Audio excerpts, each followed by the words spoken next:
Well, good evening, members, officers, visitors and members of the public.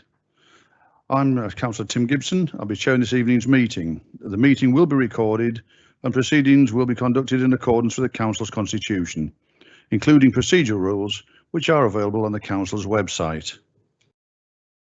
There is no planned evacuation drill this evening, and accordingly, if the alarm sounds, it is to be treated as a genuine need to evacuate. There are emergency exits to my right, or through the passageway to my left as you leave the chamber, and then via the main staircase at the front of the building. Please note, lifts must not be used. The assembly point is on the far side of the car park. It is important that you remain there and do not return to the building until I have announced that it is safe to do so. If anyone present will need assistance in evacuating and negotiating the stairs, could you please inform me now so that we can make necessary arrangements to assist you? Thank you. The meeting has a quasi-judicial role and determines the rights and obligations of the applicant. Members must consider each application and everything that is said in the meeting concerning the application and make their decision based solely on their planning judgment of the information available to them. Following a decision by members, delegated authority is given to the planning officer to issue the decision notice, and planning permission is not granted until the issue of that decision notice. Any member of the council who is not a member of the planning committee may attend as a visiting member and may speak having given prior notification. Such visiting members may, of course, include ward members, and whilst visiting members can speak on an application, they are not permitted to vote. Any member acting as a substitute on the planning committee must have undertaken appropriate training before doing so. And members must remain in the meeting for the whole time that each item is being debated and should not vote on that item unless they have done so. I would now like to welcome our public speakers and remind you that you have 3 minutes to speak, and an audible warning of time will be given when there are 30 seconds remaining. If the meeting is deferred to conduct a site meeting, you may speak both at this meeting and at the site meeting, but there will be no further opportunity to speak on the matter when it comes back to the planning committee. The meeting will follow the order set out in the agenda. However, I will amend the order if there's a good reason for doing so. And in particular, I will take items where a member of the public is registered to speak first, before moving on to the remainder of the agenda, and I will verbally reorder the agenda as appropriate. Could we now move on to item 2, apologies for absence, and substitutes, please. Have apologies for Councillor Monique Bonney, substitute is Councillor Lee McCall. Apologies for Councillor Paul Stephen, substitute is Councillor Mike Baldock. Apologies to Councillor Carol Jackson, substitute is Councillor Ken Rolls. Apologies to Councillor Dave Simmons, substitute is Councillor Nicholas Hampshire, and apologies for Councillor Tim Valentine and Councillor Richard Darby. Thank you very much. And members, at this point, can I welcome a new member to the committee, Councillor Oliver Eakin. It's his first meeting with us, and our thanks to Roger Clark, who has been quite a stalwart on this committee for his service in times past. Thank you very much indeed.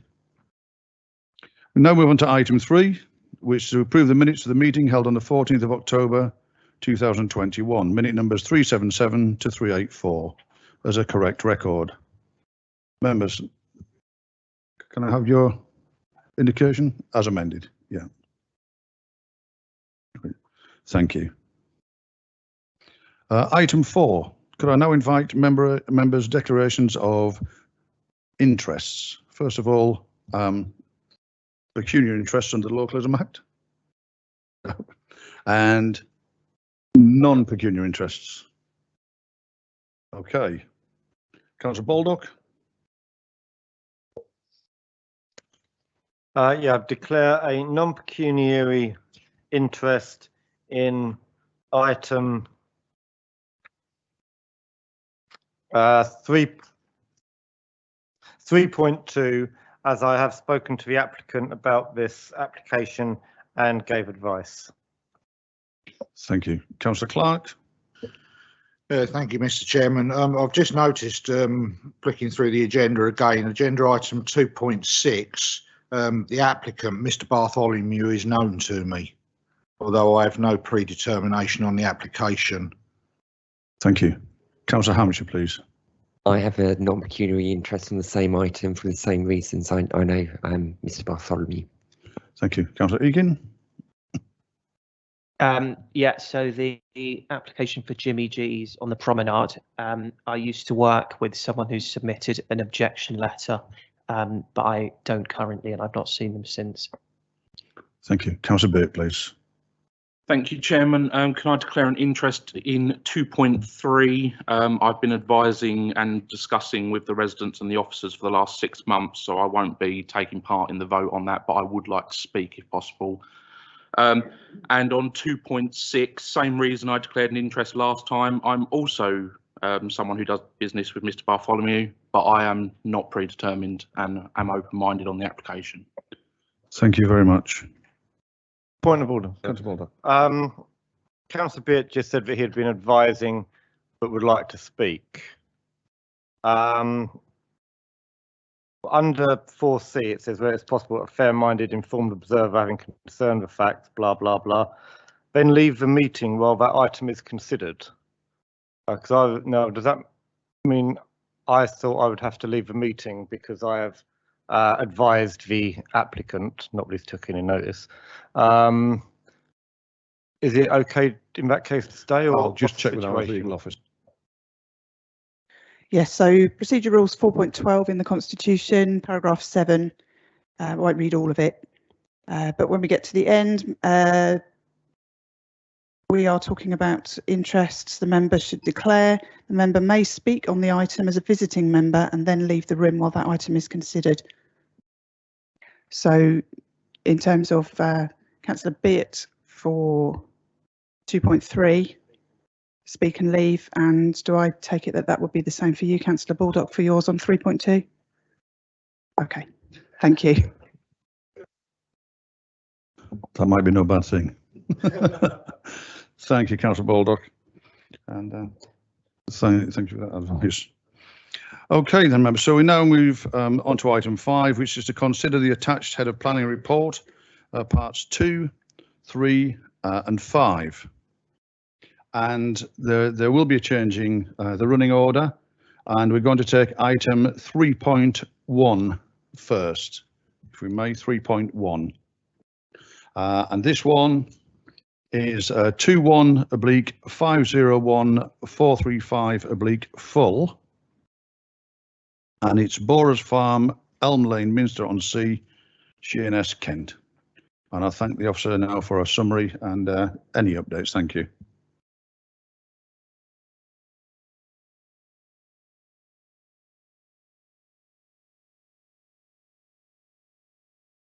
Framework work. Here we go. Okay, thank you. If I can just draw members' attention to the tabled update, members will note that some further information has been provided in respect of how the officers have considered the application, in particular against the public sector equality duty in the Equality Act. And then if I can just give a quick presentation on the application. This application is for a 2-storey side extension and single-storey rear extensions to Borers Farm, which is a detached property on Elm Lane. It falls outside the built confines of Minster and is classed as being within the countryside. The plan I've got up at the moment is the existing site plan of the property. The building was originally a farmhouse, which was in this area here, this square here. It was actually smaller than this square. That property has been extended in the past before. The area here, the wing to the east side, was formerly an outbuilding, which was then connected via an extension here to the dwelling and converted into habitable accommodation and garage accommodation as part of the dwelling a number of years ago. The application that we have is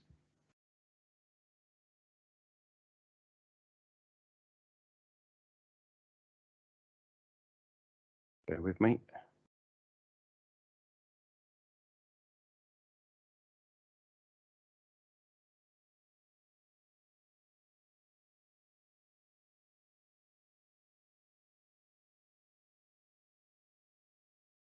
Okay, so it's for a 2-storey side extension, which is here where I'm just showing the cursor, and a 1-storey rear extension, which projects to the rear to this distance here and along the back of the property here. Given that the site is in the countryside, the council's policy DM11 seeks to ensure that any extensions to existing dwellings in the countryside are modest, and as a general rule of thumb, the council applies guidelines that restrict the extension of a property to no more than 60% additional floor space. In this instance, the proposal is significantly greater than that. The proposal would essentially add cumulatively with other extensions to the property an increase of 190% in floor space to the original dwelling. No doubt members are aware from the report and the application that the application has been made specifically to address the needs of a disabled child, and they will note from the floor plans, if I bring those up, that the accommodation is specifically to accommodate their needs. So if we have a look at the ground floor plan, you can see here that it's providing a bedroom on the ground floor, an ensuite bathroom, a hydrotherapy pool, and a therapy room at the rear here. And then on the first floor,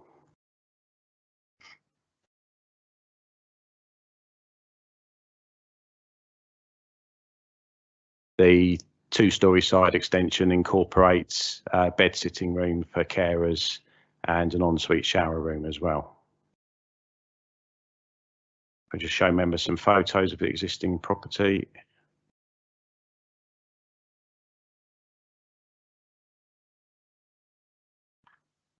So this is the existing dwelling here with the former outbuilding that's since been converted into part of the property via this link extension here. So the 2-storey extension will be in this location here. Getting another picture from Elm Lane. And then this is the rear of the property. Existing conservatory is here, which will be demolished. I should also add that the proposal is to raise the height of this outbuilding, raise the roof and the eaves height to give further space in the. It's not creating a first floor, it's a relatively modest increase in height, but nonetheless it rises by about 600 mils.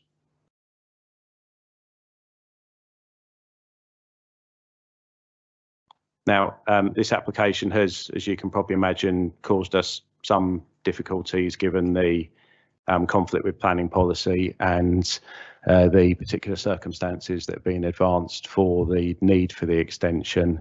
Whilst we have every sympathy with the applicants in seeking to provide accommodation for their daughter, unfortunately, in planning terms, we have to determine applications primarily in accordance with the development plan, and whilst the circumstances can be considered a material consideration, the difficulty is that the extension will be there obviously for a considerable period of time, and generally speaking, extensions and bricks and mortar, because of the fact that they are permanent structures and are there for many years, don't tend to outweigh particular personal circumstances that are advanced. So whilst we have every sympathy with the applicant as to why they're seeking to extend the property, our recommendation is that the application should be refused because there is a clear conflict with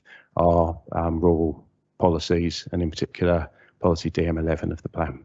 Thank you. Thank you. Could I now invite Mr. Jonathan Collins, please, to speak on this item?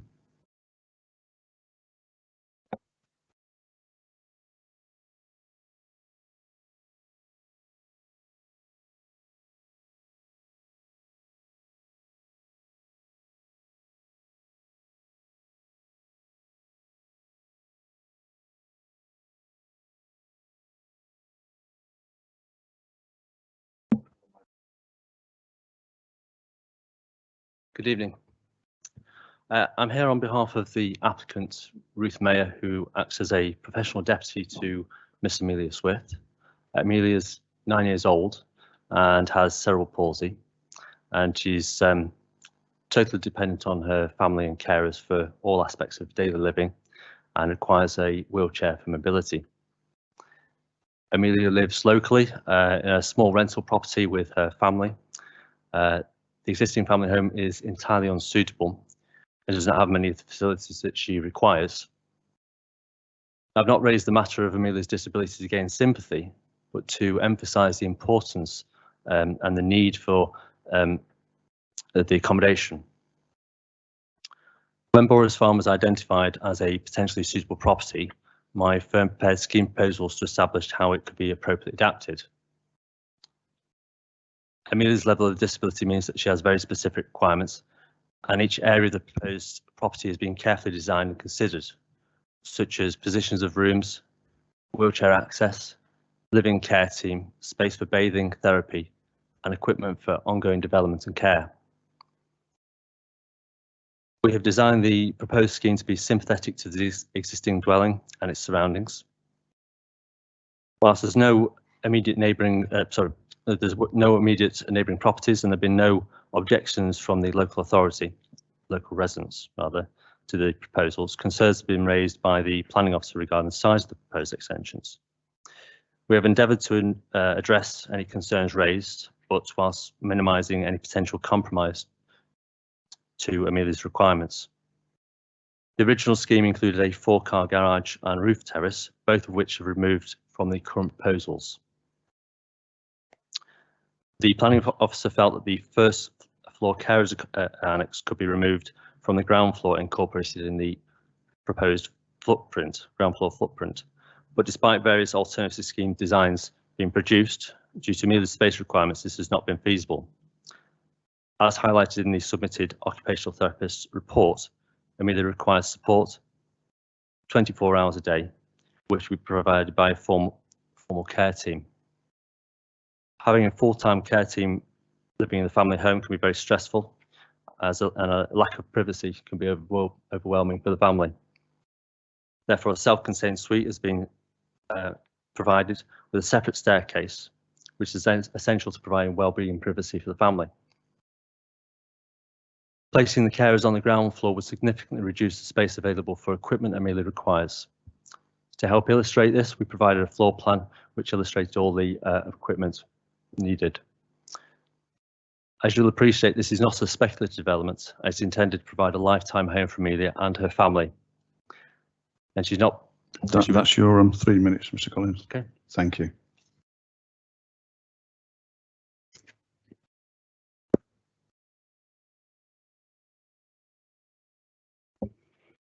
I now move the officer recommendation. Do I have a seconder, please?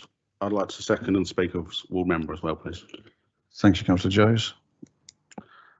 So looking at this application, it was validated 7 months ago. So that means residents have been in limbo, sorry, the applicants have been in limbo for 7 months. The last contact with the parish council on this application was the 7th of May. Since then, the designs have been amended twice. I'm glad that the parish council have sent this to us, because I think there is certain circumstances that should overrule policy, and I'm in limbo myself on this one, because I think this might be one of them cases. Thank you, Chair. Thank you. Councillor Dender, please. Thank you, Chair. It's just a couple of questions, actually. I'm looking at it on a Google map here. It's just off Scockles Road. And I believe on the western side, is it down Scockles Road? Both of those pieces of land, correct me if I'm wrong, are earmarked for development, which is just a few hundred yards from the back of that property. I mean, please correct me if I'm incorrect there. So in fact, the new developments will come up quite close to it. I'm undecided on this. I'm totally sympathise with the need. It's surrounded at the moment by fields, so I can't see it's interrupting any other residents. The parish council is in favour of it. I do absolutely understand the officer's comments about the policies and so on. but I'll listen to others, but at the moment I'm completely sympathetic to the need. Thank you. Thank you. Councillor Winkless, please. Thank you, Chair. I also have reservations which way to go on this one. One of my concerns is if we do go against the officer's recommendation on this, then we open or could set a precedence for other proposals that may come forward, perhaps by other properties in the area. So I've still got an open mind on it at the present time. I'll listen to the rest of the debate before I make my total mind up. Thank you. Thank you. Councillor Hall, please. Thank you, Chair. Unfortunately, I had a little bit of difficulty listening to Mr. Collins. My question is, these carers, are they going to be residing there full time, or is this just a part-time thing? The carers that are coming to the premises, are they going to be staying there? Mr. Byrne, can you help us with that? I don't have that information to hand. I mean, normally with a carer situation, I believe that there's normally a team of carers that will obviously sort of take it in turn through shifts. Yeah, I was just trying to ascertain whether the accommodation was partly for them as well. The first floor accommodation is for carers, but I don't believe, I'm looking towards the agent in the gallery, I don't believe it's an individual live-in carer. It would be a live-in carer. Okay, so I beg your pardon. So it's one specific live-in carer that's, and that's right. Okay, yeah. So it doesn't become that particular carer's main home. They rotate as a team of 4 carers, but at any one time there will, presumably be a carer. Thank you. Councillor Baldock, please. Yeah, thank you, Chairman. One of those classic, really hard applications. I think the officer's totally right to recommend refusal. It is, you have to follow policy. Officers have to follow policy, and the role of the committee is here when we think that, well, when there's sometimes an application that might go in a different way. Things we can take into account, but an officer can't. So I have some sympathy with this. I don't know that there are many buildings in Swale that have got a hydrotherapy room. We don't have, it's a need that's there that we haven't met. You can't meet every unpredictable need that comes along. And when one does, I think that's where you have to start thinking about exceptions to the existing policy. And like many of the other speakers, I'm minded to think there is room for an exception here. The fact that the parish council supports it, there don't appear to have been letters of objection. And as Councillor Dendor says, there is housing. Oh, I hadn't realised it myself. There is potentially housing development nearby coming. So I'm struggling to not make an exception on this one. Thank you. Councillor Burt, please. Yeah, thank you, Chairman. I know Borers Farm very well, go past here pretty much 3 or 4 times a day. Firstly, I would say that unless you're coming down and slow down past the horses field, you will not largely see this extension. All you see is the front of the building. You will not see most of it because it's hidden behind what's already there. I do think this is an exceptional case, and I do think that there are ways and means in which we should be looking at this. And I can think of other examples of houses that are far more rural than this that have been extended by several 100% of the original floor space on the island.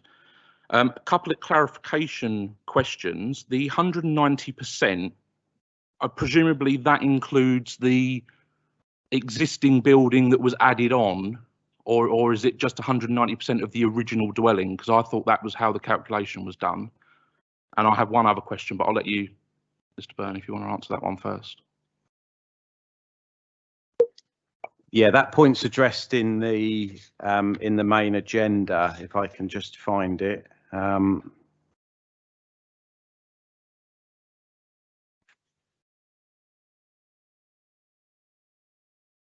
So 8.3, if you have a look there, the issue here is that the outbuilding, or much of the outbuilding, has been in existence for a long period of time and predates the point where we would, in terms of what we would class as original. But because it wasn't originally part of the dwelling, we've not treated it as part of the original dwelling, but at the same time, we've not counted it as part of the floor space in the extension either. So we've kind of put it to one side and just dealt with it on the basis that it's not part of the original dwelling, but it's not actually an extension either because it was already there. And my second clarification question is based on what's been said this evening.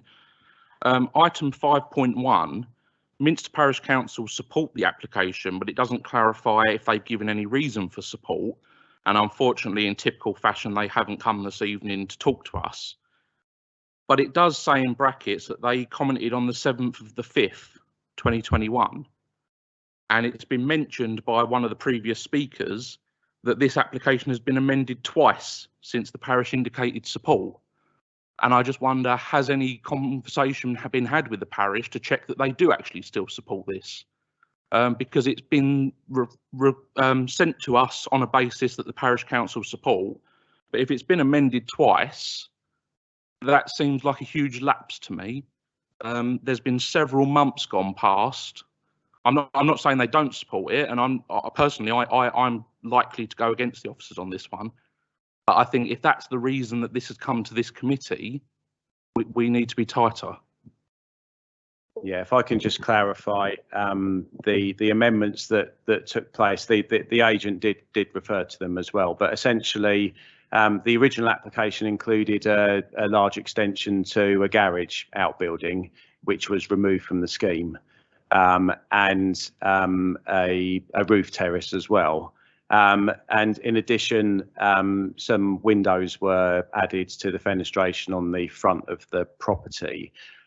When we negotiate or receive amendments, essentially it's at our discretion as local planning authority as to whether we reconsult or not, depending on whether we think that there's been a material change there or not. Generally speaking, when an application has been amended and has slightly reduced the quantum of development, we wouldn't reconsult with neighbours or the parish council. Whereas if there had been a change that made something bigger or greater impact on a neighbouring property, for example, we would do. But in these instances, those changes were quite modest, and we didn't feel as though it was necessary to go out to reconsultation. Okay, thank you. Councillor Hunt, please. Chair, a concern I've got with this obviously is the scale of the extensions and the bulk of it. We've heard about whether the care facilities needed in the area, and I would agree with that. But I think what we need to be careful of is that it's not a care facility, it is a residential dwelling. And if we allow 190% extensions to a residential dwelling in the countryside, there will be others looking at us saying, well, we can do the same then. And I think if we take into personal circumstances into account, it's the weight that's given. And I think we need to sort of balancing up now have a residential dwelling of that size, if we'd be allowing it if that personal circumstances wasn't there. And officers saying in the report that one of the issues as well is that afterwards, if the applicant then sells this property, this is a property, residential dwelling of that size. It isn't then a care facility. So that's a consideration we need to take into account. And I think, unfortunately, the officers have got it right as looking at the buildings only as themselves as a residential dwelling. It's extended over what the policy allows. And I think the bulk and scale, if that continues with others, we'll have problems. Thank you. Councillor Baldock, please. Thank you, Chairman. What I'm concerned about now is, given the way the discussion's going, if we're reminded to approve this, we don't have any suggested conditions, and we might want to be tight with the conditions that we set, given the circumstances, but we haven't got those in front of us. What would a legal person advise us on that? First and foremost, we've got a motion on the table to refuse. So we would need to obviously deal with that first. If we do get into that not being upheld as a motion and then a new motion is put forward, committee could suggest conditions. Officers could assist in determining what those conditions could be and should be. Or alternatively, you could, as a committee, vote to give delegation to the officers to go away and resolve those conditions based on certain things that were of concern to the committee. You might set some sort of relative parameters that you might like to think about. You might like to give some more direct instruction to officers to go away. Ultimately, you could potentially ask for those conditions to be resolved with the chair of the committee, ward member, that sort of thing. So I think we need to deal with what we've got on the table first, and then when we get to that position, if we're there, then you have got those options. Thank you. Members, anybody else wishing to speak? Councillor Jones, please. Just to come back on Councillor Winter's point on precedents in another application in this agenda, it says that each case is to be treated on its own merits. So I don't think we'd set a dangerous precedent. Okay, thank you. Councillor Martin, please.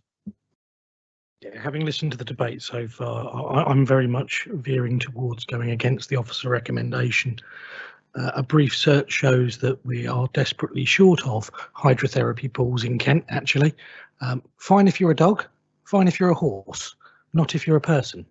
You can get, in actual fact, within this borough, you can get a hydrotherapy pool if you're a horse or a dog, but not if you're a person. You have to leave the borough to do so.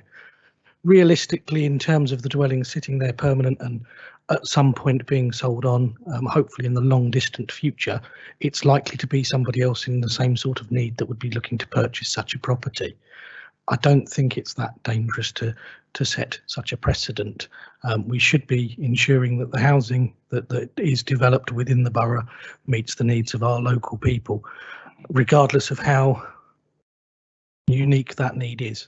And I think in this particular case, the personal circumstances outweigh the policy. Okay, thank you. Right, members. Oh, sorry, Councillor Hunt. All right, thanks, Joe. Just before we make a decision on this, can we have some guidance from officers maybe on if we were to turn this down and look at approving this, how we would deal with conditions if we were to say make it specific for the use and connected to the applicant, whether that is a possibility that could be done. Because obviously I know that when you start limiting it to an applicant and then somebody else moves in, it can come up with complications. I just wonder if we can have some guidance before making a decision. Okay. I think the difficulty is that, as members will know, planning permissions run with the land, and it would, for example, be wholly inappropriate to impose a condition that stated, for example, that the extensions can only be for the benefit of the applicant and their child, and would have to be removed when they were no longer required, because clearly the cost and investment in the development would make that unreasonable and would fail the tests of planning conditions. And then again, in terms of how a dwelling is used, generally speaking, within the four walls of a dwelling, a homeowner has the freedom to use their property in whatever way they see fit as a single dwelling. So I think if members were inclined to go against the officer decision, I don't necessarily feel as though there would be any particular way in which conditions could be framed to somehow make this, I don't know, sort of make it either personal or seek to ensure that the facilities that are provided are then retained as such facilities, because that would essentially go against the general test for conditions. Thank you. Okay, thank you. Right, members, we'll take this one to the vote then. Those in favour of officer recommendation to refuse?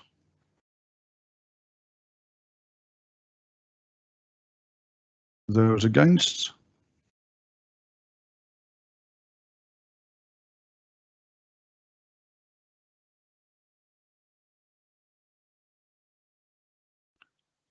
And abstentions?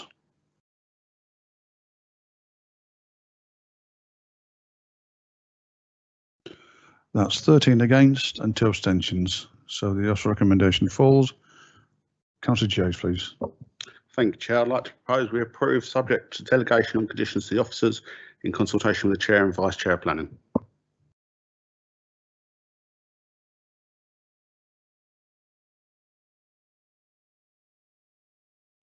Okay, sorry, Councillor Martin, sorry. Thank you. Councillor Beard.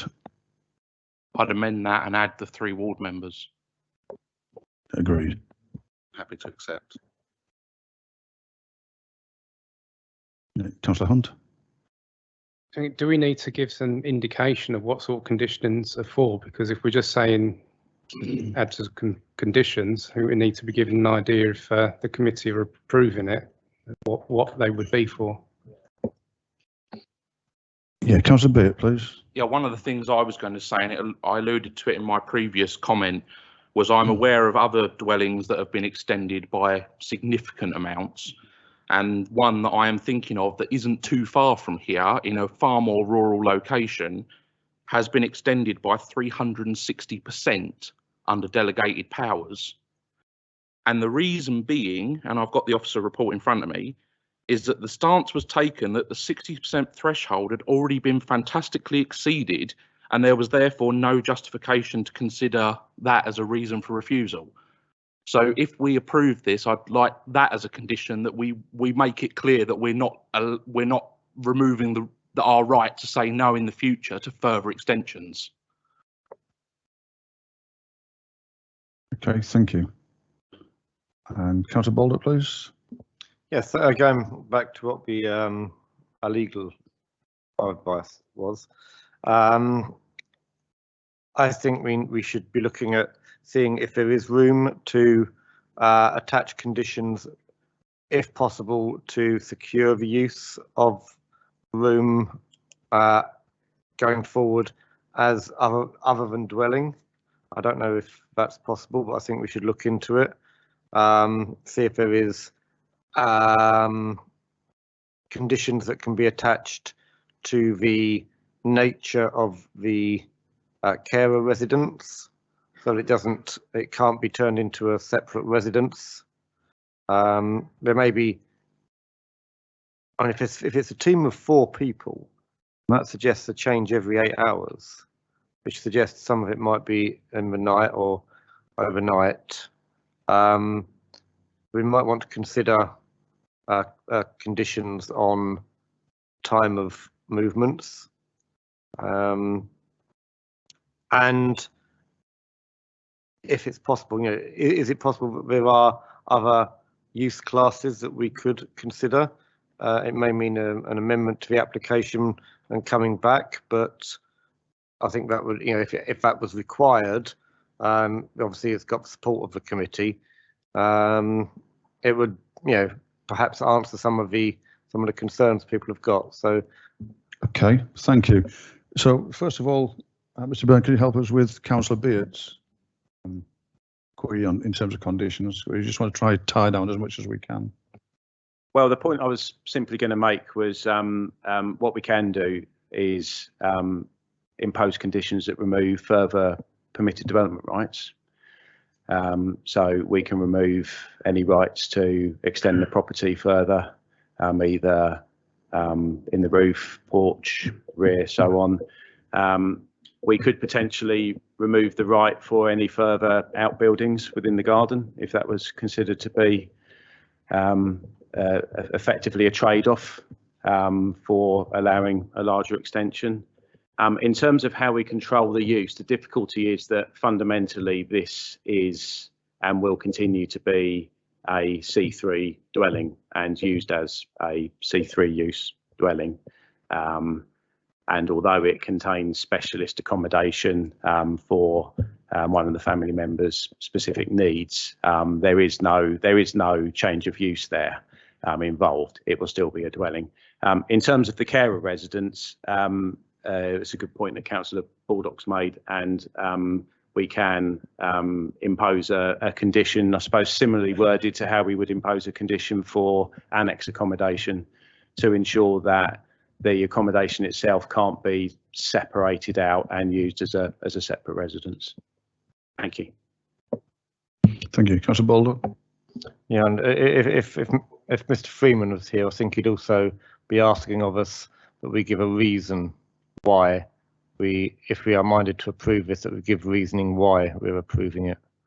So I'd like to amend the proposal to say that we are approving this on the ground, and this may not be the only one, but on the grounds that it meets a need that isn't otherwise met within the borough.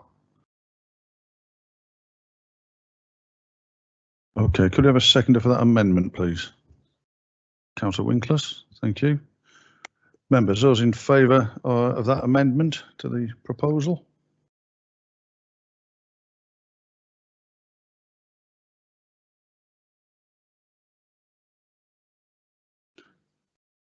That's unanimous, members, thank you. So we'll go back to our substantive proposal on the floor. Are members happy now in terms of conditions and how we're likely to apply them? Okay, thank you.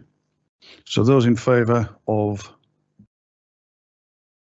planning permission being granted?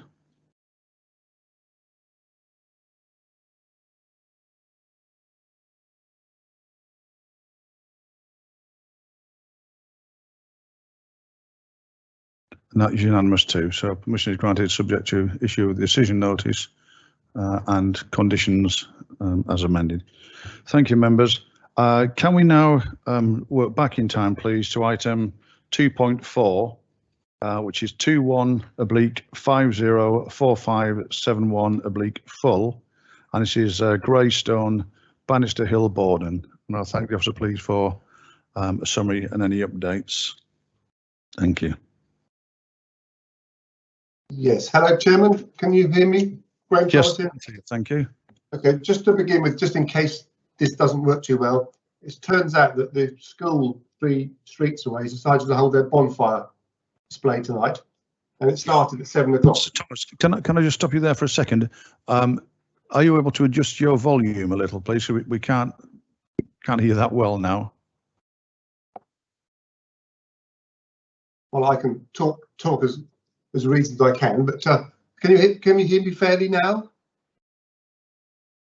Sure. No, it's very quiet. We're going to see if our Democratic Service Officer can assist us. If you just hold on, I'll let you know when we're ready. While we're waiting for that, can you see the presentation which I'm trying to start? Yes, we can indeed. Okay, well that's a good start. I don't know if you heard what I was saying, but the school nearby decided to have their firework display tonight. And I've already heard quite a lot of noise starting at 7 o'clock. So if I can't hear you or if there's a loud bang, might be the reason, but hopefully not. So if you can hear me now, yes, please shout. Right. So this is an application for 2 houses within the red edged area on the plan I'm displaying on the screen now. Within the blue area, 2 houses are already being built based on the planning permission which exists.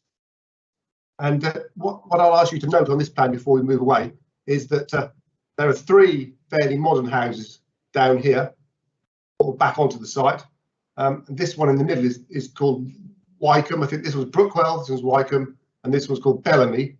And there's an extension on the back of Wycombe, which we'll come to in a moment. These houses have all got fairly short gardens, as you can see, whereas the houses further south have all got rather large gardens, which extend right back to this sort of level. This is all within the built-up area of Borden, where the principal development is normally acceptable. This house itself was approved in 1976 on this entire red and blue plot, and is currently vacant. And the garage has been demolished to provide the road access through to the two new houses, with permission for replacement garage in this sort of position just here. Now, this application is for two houses here. I've got three things I need to bring, I think I can help members with tonight.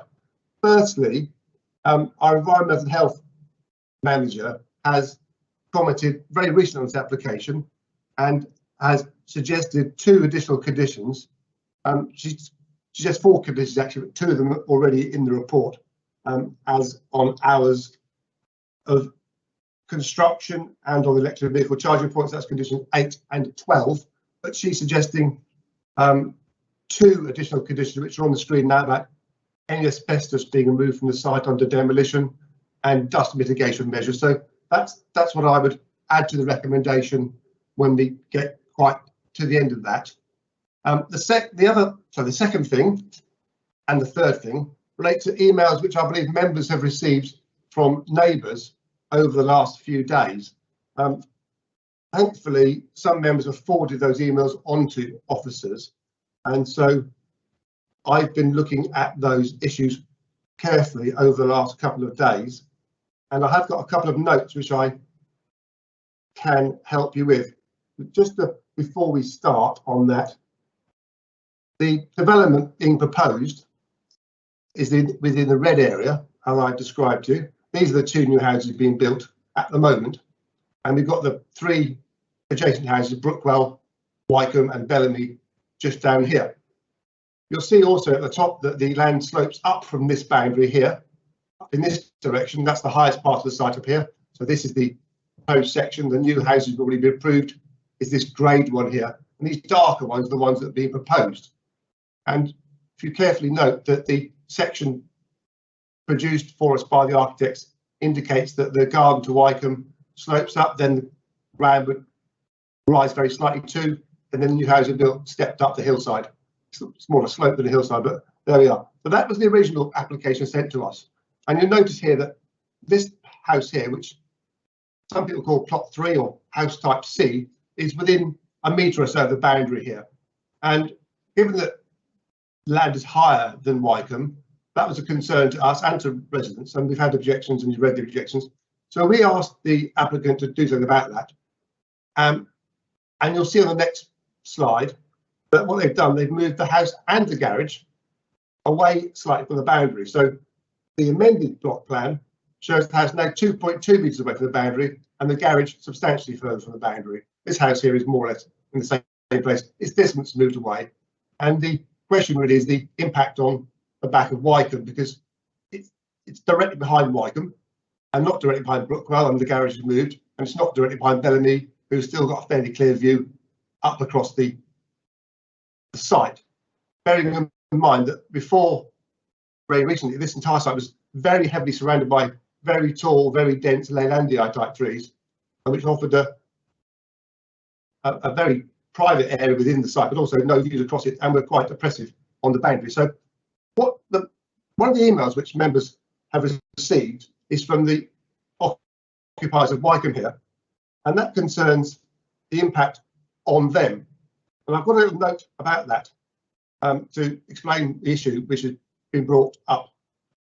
This is a slide taken from their email where they show the site plan I just showed you, the amended one, I believe, where they show the new building on plot 3 and their house. And they point out that their house, the extension which I pointed to on the aerial photograph, isn't shown on this plan, although it is on someone else's site plan for a different application. So this part of Wycombe is an extension. It's over 10 years old, but it is an extension. So their house is nearer to the boundary than you would imagine so from this plan, which is the applicant's plan on this application. So on the basis of that information, the neighbour has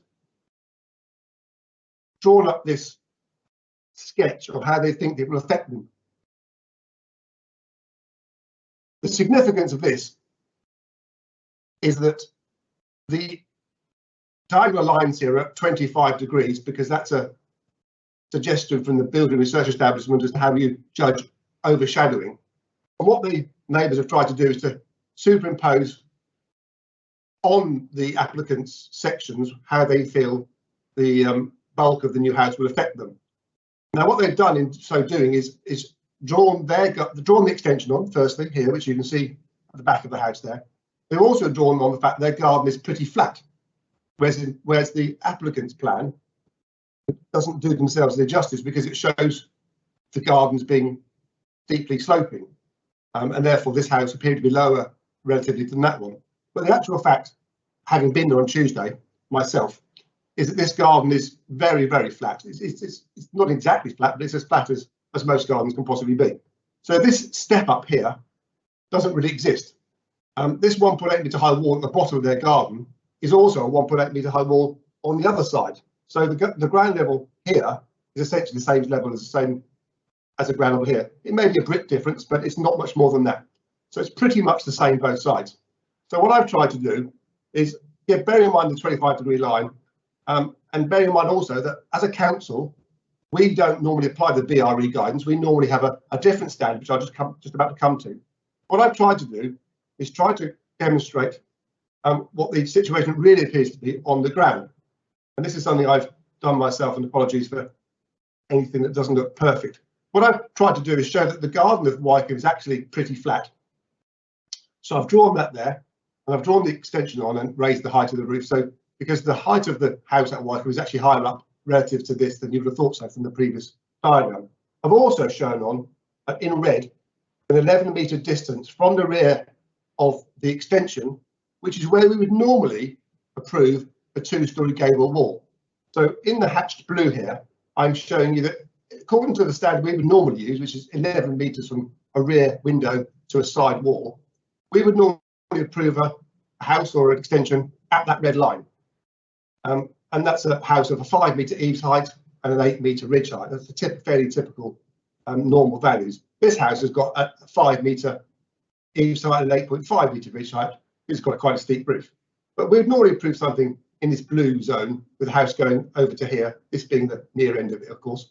So the applicants have suggested we have a 0.65 metre rise on the boundary here. The effect of that would be that this garden being pretty much flat and that being there, the 25-degree line from the middle of that window would essentially just about clip the roof, and from the bedroom window it would clearly not be affected. So we've done that. And I also wanted to point out to members that the neighbours sent this photograph of this cherry tree, which appears to have been planted by the owner of the house here to screen the existing house called Greystone, which is literally behind that tree. And even though this tree is not in leaf when this photograph was taken, presumably fairly recently, you really can't see the house hardly at all. Even when you're there, you can barely see it. And so I've just tried to indicate that that cherry tree actually has quite a big effect, especially in leaf. So regardless of the tree, the impact is along those lines. But what that does do is leave this level here slightly higher than the ground. And I'm coming to the end of the section in a second. If you imagine a 1.8 metre fence there, a 0.65 metre high rise, you still get only a 1.2 metre high fence on that side. So we would need to do something to require that to be built up. So you'll note in the report there's condition 3, members will be aware of. That's on my page 38. And that is for levels to be agreed by us. But what I'm wanting to suggest to members tonight is we amend condition 3 to require that, and it's the bit in the middle here, along with a boundary treatment, so that if you are standing on the path, let's go back to the site plan there. If you imagine you're standing on the path here, which would be higher, you wouldn't be able to see over the 1 metre high wall. So in terms of the recommendation, I've suggested 2 conditions so far, those 2. But this condition number 3 being amended to require some boundary treatment on that boundary there, not less than 1.8 metres above the finished ground floor level. And I think that would deal with the question of overshadowing and over privacy to that neighbour, because it would mean that the house doesn't cut that line, is less bad than we would normally approve, and there should be a breeze problem. Final thing I wanted to mention to you is the other email, which is from the resident who lives in Bellamy, and that's the house down here. And they've objected on their concern about overlooking from the rear windows. Now, I've got another little note here. This one here. This is only 2 slides long, so please bear with me. I will stop soon. This is the neighbour's plan that's been sent by email. It's suggesting that the view from the rear of the new house, this one here, on the amended plan, would give a very clear view of the back of their house. I have to say that indicates that everyone would only be looking in this direction at a very acute angle. That's more than 45 degrees. That's a very acute angle. I think it's unrepresentative. What I've tried to remember is that this house is at 90 degrees to the boundary. So this house is looking essentially straight down here, not into the property. Whereas the moment the current house effectively does look straight towards Bellamy. For some reason, it's called Wellamy on this plan. It's not my plan. But effectively, the house already looks straight towards the back of Bellamy in this manner. So this is a view from the bedroom window of the existing property, looking straight towards Bellamy. There was Leylandio trees, as I explained earlier. So that view hasn't been there for many years. But of course, the new house is pointing away from Bellamy, or at 90 degrees. So I don't think that's a realistic concern. Bearing also in mind that the distance from here to here is something like 33 metres.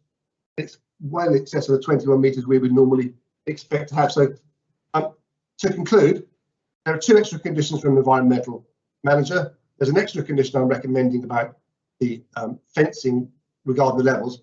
And I'm trying to help members to come to a decision by trying to, as accurate as possible, indicate the realistic situation regarding the overshadowing, which has been rightly raised by the neighbour on the basis that the plan didn't show their extension, and we weren't aware of that when we were writing the recommendation. So that's all for me from now, Chair, and I'm happy to help later on. Thank you. Thank you very much. I would have been inviting Vicky Meadows to speak on this one, but she can't join us. So we've got Democratic Services to read out her statement. Thank you, Chairman. Wycombe was designed by my grandparents in the 1970s and has been at the centre of my family ever since. This planning application has caused my family additional upset and a huge amount of anxiety whilst we are grieving for my grandfather, Brian Short. For us, this is about having a development cause a detrimental impact on our day-to-day life, which is exactly what this will do. Our main objections are inaccuracies with the plans, loss of light, privacy. The plans are full of inaccuracies. Now that a site visit has taken place, the planning officers can confirm that the rear of Wycombe is over 3 metres closer to the boundary than the plans and delegated reports state. The officers mentioned that the elevations levels on the plans may be incorrect. How can any decision be made with such inaccurate plans? If this was approved, it would be hard for anyone to know what exactly was going to be built, where and at what height. Despite it being our main objection, the delegated report does not address the objection of severe loss of light and overshadowing. The proposed development is in breach of the BRE 25-degree test to determine loss of daylight and sunlight. This is a standard used by most councils in the country. Clearly, this is not acceptable and would most definitely result in an unreasonable loss of light. A minimum distance of 5.5 metres from the boundary of Wycombe will be required for the proposed dwelling to clear this breach. Whilst we accept that nobody has a right to a view, we believe that the proposal would be deemed inescapably dominant and the overshadowing on Wycombe would be significantly overbearing and oppressive as it runs in parallel virtually the entire length of our wall, and light will be blocked from the rear of Wycombe as a result. Bellamy is severely overlooked by the proposed development C, losing privacy into both their home and garden. The close proximity of the proposed development makes this a significant increase in overlooking in comparison to the current Greystone layout.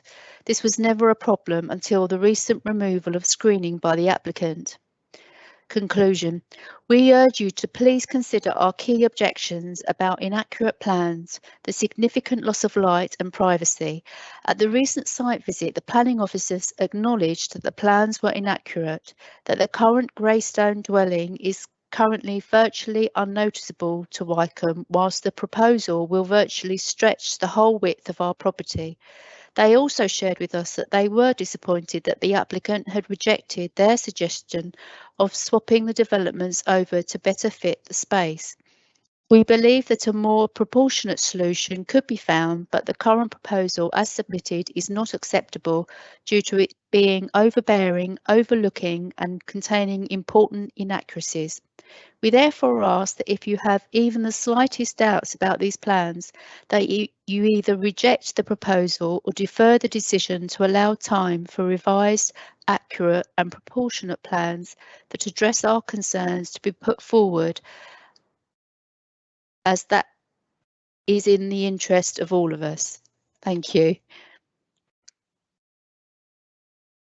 Thank you very much. I now move the officer recommendation. Could I have a seconder, please? Thank you, Councillor Jays. And Councillor Baldock, did you wish to speak first as ward member? No, I was going to just speak as a member of the committee. Okay, well that's yeah, that's fine. But I'm just offering you the opportunity. Been a while since I've been a member, so I've forgotten how it all works. Okay, yes, I have serious reservations about this. I think it does now amount to significant overdevelopment of that site. I noticed that we haven't used our independent traffic consultant on this one, and I thought this was one of those where we would be looking at that, because that is a really hideous stretch of road for traffic to be coming out on, and we've already got an extra 2 houses up there. It's it's on a blind corner. It's the parish council's recent traffic survey has thrown up concerns about this area. There's nothing in the report about the impact on the conservation area, which is just around the corner. It's mentioned that it's a constraint, but I would have thought that another 4 cars coming out of here, another 4 houses, cumulatively is going to have an impact. I'm concerned at the. I think if they'd have gone for smaller houses but weren't so imposing, we would, I would be feeling different about this. But the fact that they've gone for such large houses really does amount to overdevelopment of that site. It's even says in here, due to the scale of the development, certain mitigations can't be made, and I think that does speak volumes. If they'd gone for smaller housing, it would have been more appropriate. I'd also like to ask a question on page 36. The appropriate assessment under the Conservation of Habitats and Species regulations. The appropriate assessment has been undertaken without information provided by the applicant. I'd like to know why and how we've had to undertake it without information being provided. Is that to show that we are independent of any of the information? But in which case, how did that take place? So I'd just like a bit of detail about that, because I have concerns about that. I'd like the not removed in condition 11 on the second line. No dwelling shall not be occupied. I think it should be a no dwelling shall be occupied. But you've got to get these right when doing it. So I think we should knock this back, and it should be a smaller development on that site, but would allow a bit more space, less overbearing, and hopefully less impact on what is a dangerous road. Thank you. Mr. Thomas, can you help us with the question that Councillor Baldock raised, please?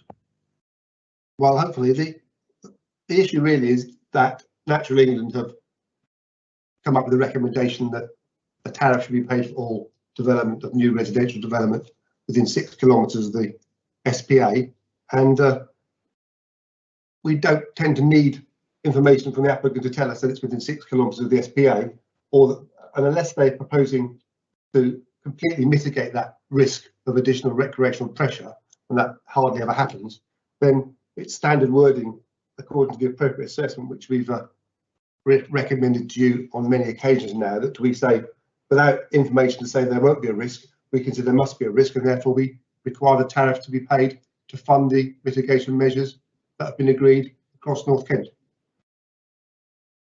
If that's helpful.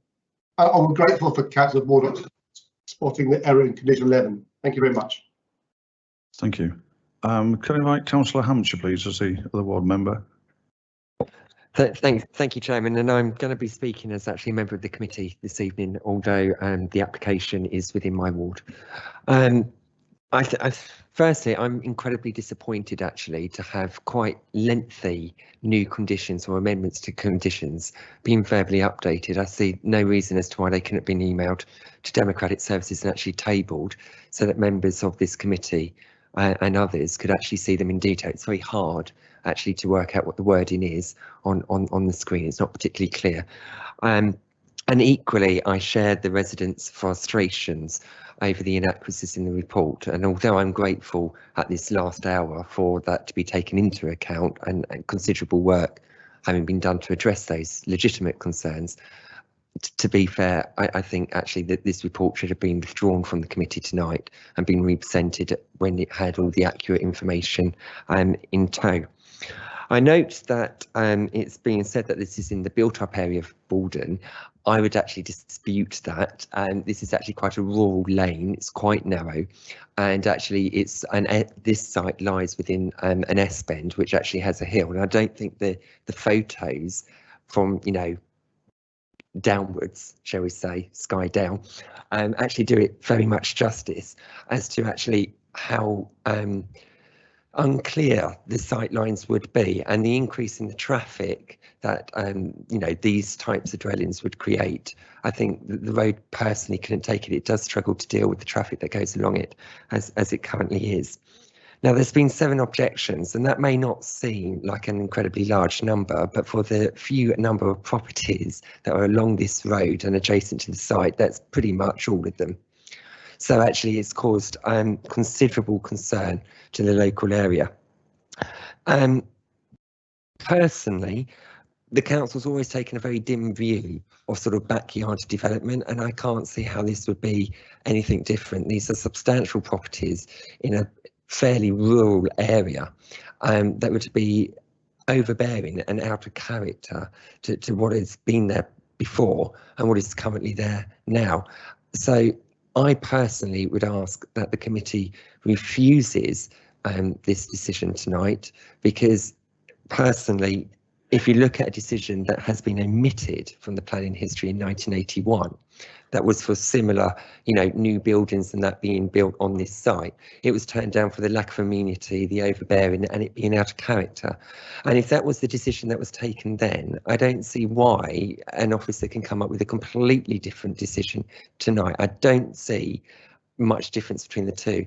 In fact, actually, this application is probably a lot worse because of the size of the properties, and actually it's not just for 2, it will actually have like 4 when it's all built out on site. So if that was the view then, I don't think there's been a material change to say that view couldn't be upheld this evening, and I think it's very disappointing that the full planning history around this area has been omitted from the report, because the report presented paints a very rosy picture of something that I feel is not true.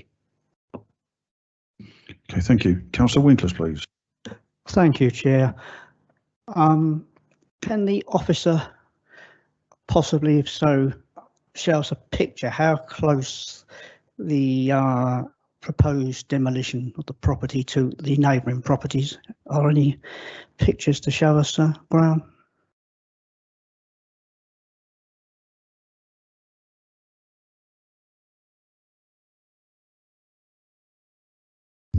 Well, this is a photograph from standing at the back of the current house towards the back of the Bellamy. So it's 33 metres from the back of the current house to Bellamy, and you can see the fence there. If you try to look at the back of Wycombe, it's difficult to see it because of the cherry tree. This is Bellamy. Wycombe's hidden here behind this birch tree and the cherry tree, which is beyond it.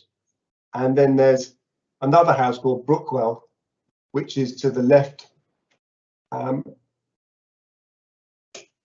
that's this bungalow stroke house here.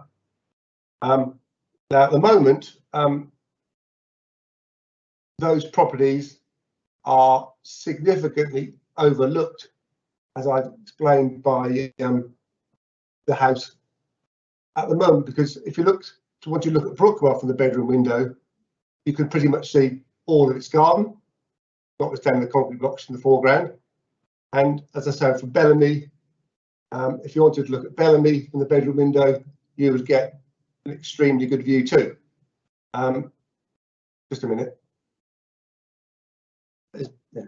This is because the conifers have been removed in recent times, but you can see the conifers on the right here. They're pretty inappropriate species, but they were here apparently until a few months ago. There hasn't been any conifers across the back of Wycombe, but as I just showed you can't really see that property anyway, because of the birch tree and the cherry tree. But these properties don't have very big gardens, but they're normal sized gardens for modern detached houses, and they meet all the normal standards. And as I was trying to show you before, the way that the distance between the nearest house and the existing house work is beyond and within, I think, normally accepted tolerances. I'm hoping that helps. Thank you for that, Graham. Just one other point. Have you got any pictures of the actual road or the lane layout, which has been mentioned with some concern? Have you got any pictures of that, please? Thank you.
Okay, thanks, Graham. I think I've got a pretty good idea now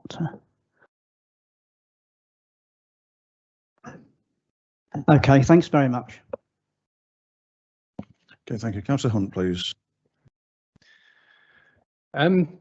Listening to the speaker, but what the speaker asked them services to say, I think I do share their concerns with the drawings. We're being asked to consider something where we haven't got proper drawings, and although Mr. Thomas gave us a very good update there, was thorough, I think maybe with his drawings probably got some architects a bit worried there. That's so good, but we do have in the conditions that it's being recommended for approval, and condition 2, for instance, development hereby approved should be carried out in accordance with approved drawings to 1.29 PL12. Well, that's a drawing that we've seen that've got different land levels, and also properties. If the properties aren't in level, we're looking at plans here that aren't correct. And I am concerned that I think we do need to have some proper plans in front of us before we actually be able to make a decision on this. And also, as has been mentioned, we've got other conditions in there. I think it's better to tie everything together and have it in front of us, knowing exactly what we've got. So because of that, I would propose that we defer this for those to be taken into account and to come back to a future meeting. Thank you, members. Councillor Baldock. Yeah, if I'm gonna just about second deferral, but I'd also say, sorry, it's already been done, but it's already been done, but that's okay. Oh, I was also going to say, can we get independent traffic consultant to comment on this? That's what he's there for, and to take into account, that highway, that road, the impact of more traffic going on it. And I would still like a little more reasoning on the impact on the conservation area, other than the officer doesn't think it will result in any harm to the setting of the conservation area. You can see now from that diagram that it is bang on the conservation area. And okay, the housing might be outside of it, but I think the exit is going to be in, or if it's not in, touching the conservation area. And I think that that should have been covered a little more in the report, because there is no justification for it in the report at the moment. Okay. Councillor Hampshire, quickly. We're obviously speaking to the deferment because that's now what's been proposed and seconded, I assume. So I have grave concerns over a deferment, because then it exposes the council to appeal. And I think there's enough information that we're to make a decision that we are unsatisfied on the grounds of what is being put before us.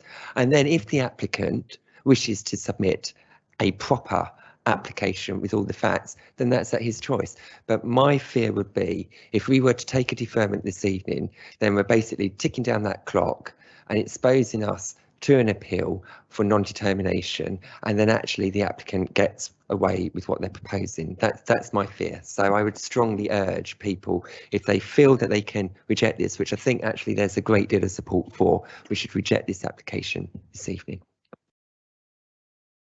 Okay, thank you. Councillor Dender, please. Thank you, Chair. No, I can't agree with that. The inaccuracies keep coming up on here.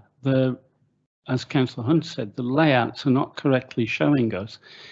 So as far as I'm concerned, it's up to the applicant to make sure those layouts are right, and they can't apply for non-determination if they don't give us the right information in the first place.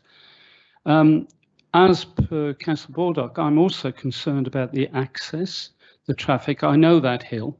I drive along it a lot, and I'm not satisfied that's been properly considered, the access. I also note on the report, and I stand to be corrected if I got this wrong, no response from Borden Parish Council. So can we maybe prompt Borden Parish Council to give us some sort of response? Thanks. But I will definitely stay with the deferral. Thank you. Councillor Beard, please.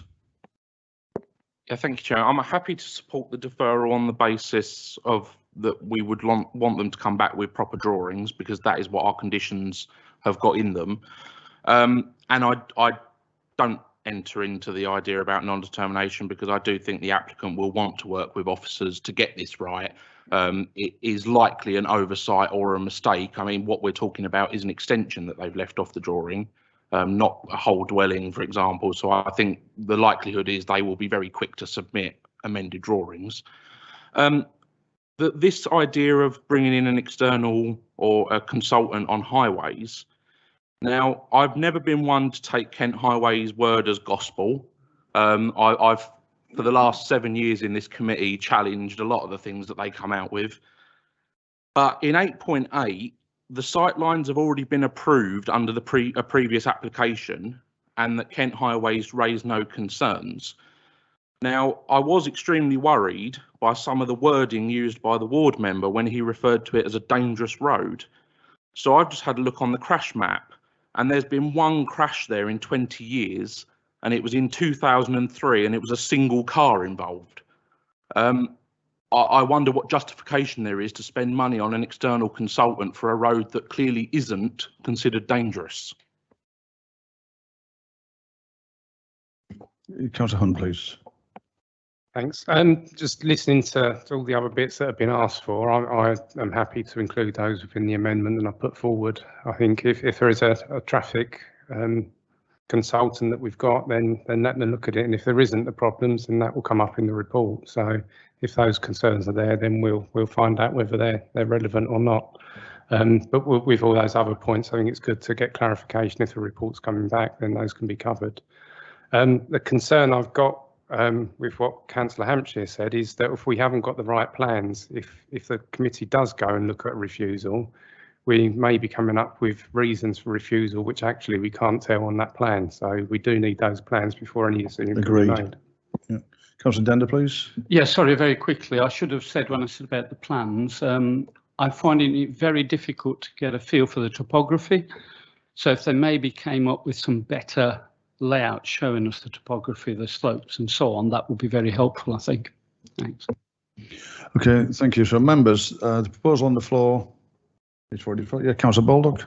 Well, if we're going to defer, I know there has been a site visit, but there seems to be a lot of uncertainty about angles and the dangerous nature of the road. For those of us who live there, obviously don't know it well enough. Can we have a look? I would second a site visit if that's what you're proposing. Yes, as if we're going to defer, have a site visit. Yeah, we've got a proposal on the floor for a defer. It's an amendment. An amendment. Yeah, it's an amendment. If we're going to defer, have a site visit. Okay. So members, we've got an amendment on the floor then. Chair, that's not an amendment, it's a completely different proposal. That's an amendment to the amendment. I think what's being suggested is this application is going to be deferred, so there will be a time delay before it comes back to the committee for the officers to do what they need to do. Therefore, if it's got that time delay built in already, then why don't the committee have a site visit as well? So I think it's actually a legitimate amendment to the deferral.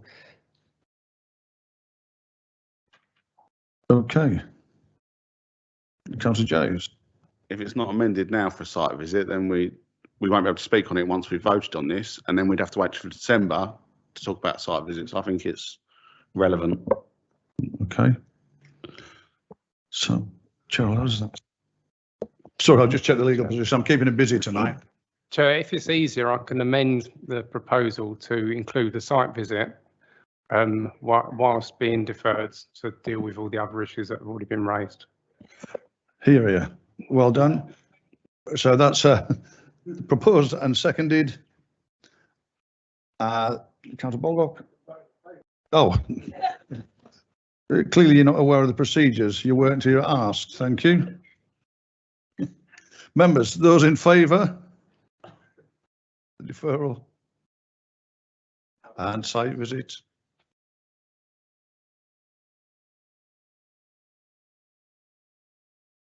Those against?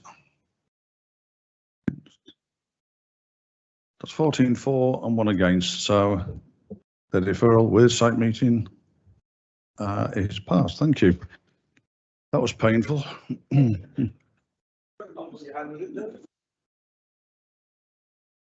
Sorry, I'm just going to let Mr. Jeffers speak. Yeah. Yes.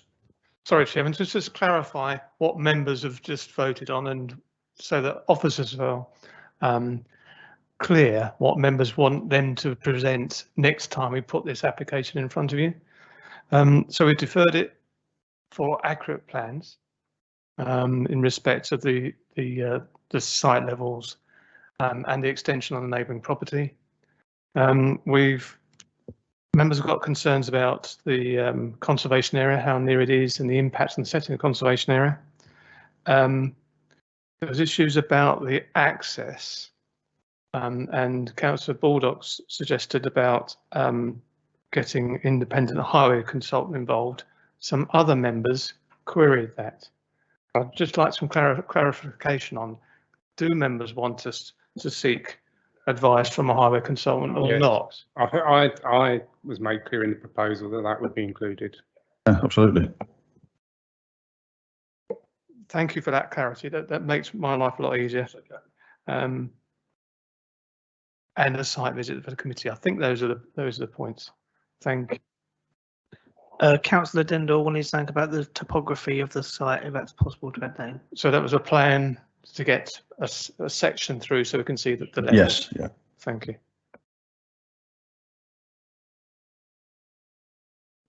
Thank you very much indeed. We now move on to item 2.5, please. And this one is 21/503/580/PNQ-CLA. And it's St Christopher's, Kingsdown Road, Linstead, Sittingbourne. And I'll thank the officer for a summary, please. Well, hello again, members, Chairman. There isn't any update on this other than to say that one neighbour's written in since the agenda has been published, simply say that any changes to the application don't do anything to address their original objections. But you're becoming familiar, I think, with these permitted development agricultural to residential applications, which we've had a few of to committee. In this particular case, we're concerned with 3 separate buildings: the red building on the left here, the grey building just beyond, which you can't see very well in this photograph, and this rather low, long building on the right. So in terms of the 5 houses that have been proposed, this is 1 and 2 in the red building, 3 in the grey building, and 4 and 5 in the little long, low building there. The buildings in more detail, this is an old coal store here. You can see the sliding doors. This is to be removed, this canopy arrangement. This is building number 3, which was originally to be reclad in timber, but that would have gone beyond the limits in the rights to change the building because it's effectively been rebuilt, entirely reclad. So that's not really possible. It's now staying the same. And 4 and 5 are this long, low building here. So this is essentially 2 bungalows in the proposal. This is an annex to a property over there, which was approved after a member site meeting donkeys years ago. So that's not a separate house, but it's an occupied building as part of a residential property. So now look at 5 properties, 2 bungalows here, and as I say, on the other side of the site, building number 3 here, and buildings 1 and 2 having had this canopy removed. There's also another bit to be removed, which is, if I've got that right, I'm not absolutely sure. 4 and 5 have got a lean-to on the back, which is even meaner than this, and allows the gardens to be built in the area down the rear. If I show the site location layout plan, you've got buildings 1 and 2 here, the red building, building 3, the tin building, and 4 and 5. And in this area, there's an existing lean-to here, but that's to be removed to create these 2 long, thin bungalows with long, thin gardens. But otherwise, there's no changes to the application. It is as per the agenda. Thank you, Chairman. Thank you. Could I invite Emily Eyre, please, to speak on this item?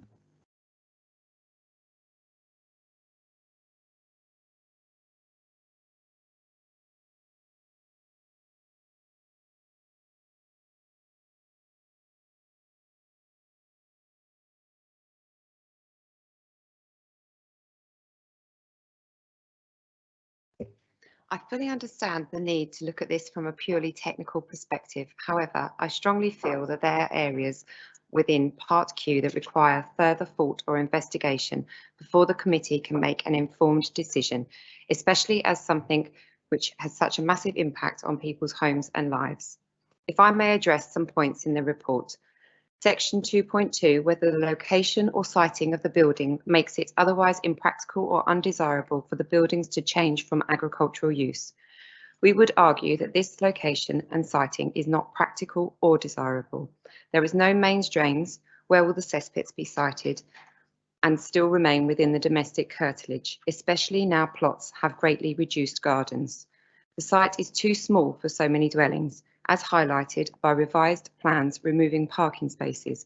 Where will potentially 13 vehicles plus visitors go? The report refers to the area as a narrow yard, which indeed it is. There is not enough space for cars to turn, and it's certainly not an option to reverse out into Kingsdown Road, as the line of sight is very poor. Plots 4 and 5, how will these be heated? With no gas, no space for oil tanks, the courtyard's too small for air source heat pumps. Essentially, they seem to be cramming too much into the allowed domestic curtilage under Park Q. Section 2.6 refers to the internal insulation. The plans of plots 4 and 5 use existing windows openings to comply with Park Q. This means the windows meet the roof line to what is already a very low pitch roof. There is no room there to fit the insulation required without raising the roof or lowering the windows. Section 8.11 refers to the privacy of neighbouring house, saying there is a high wall already at the boundary here, which mitigates any overlooking concerns. This wall is the boundary to my garden, and I can tell you that standing in my garden or my living room, I can look directly into the windows of this unit. This then takes me back to section 1.8, provision of adequate natural light. We will be doing whatever necessary to preserve our privacy, whether that be fencing or planting or both. I feel it should be taken into consideration when judging if these units will receive adequate natural light. Something which has not been touched upon much in the report is the structural integrity of these buildings. We understand that due to be converted under Part Q, the buildings themselves must be structurally sound and able to support the conversion to residential use without the need of additional structural support. We note no appraisal by a structural engineer has been submitted with the application. So how will the committee know that and ensure the buildings are structurally sound and would not require significant rebuilding beyond the scope of Park Q? I hope I have highlighted enough, and yes, the development does tick a lot of Park Q boxes, but there is still a lot of big questions to consider. Thank you, Emily. That's your 3 minutes. Thank you very much.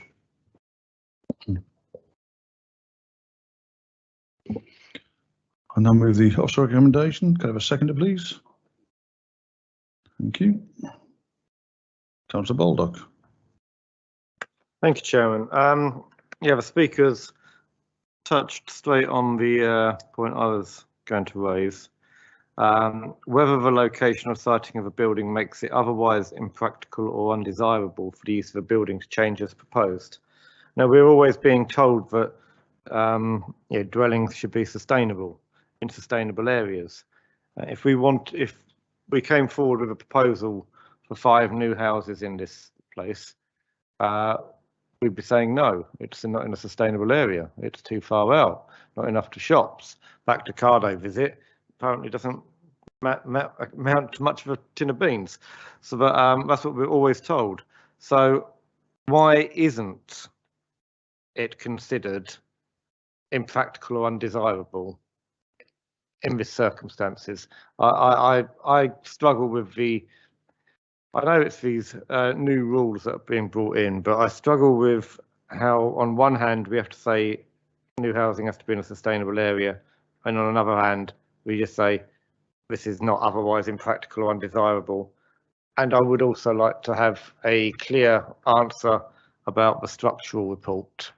That I thought was a well-made point, which I can't find addressed in the report. Thank you. Mr. Thomas, could you help us with that? Yes, Chairman, I'll try. The problem here, in relation to the first point that Councillor Baldock raises, is that the government's introduced permitted development rights for the conversion of agricultural buildings to dwellings. Now, it's axiomatic that agricultural buildings are normally on farms and therefore in the countryside.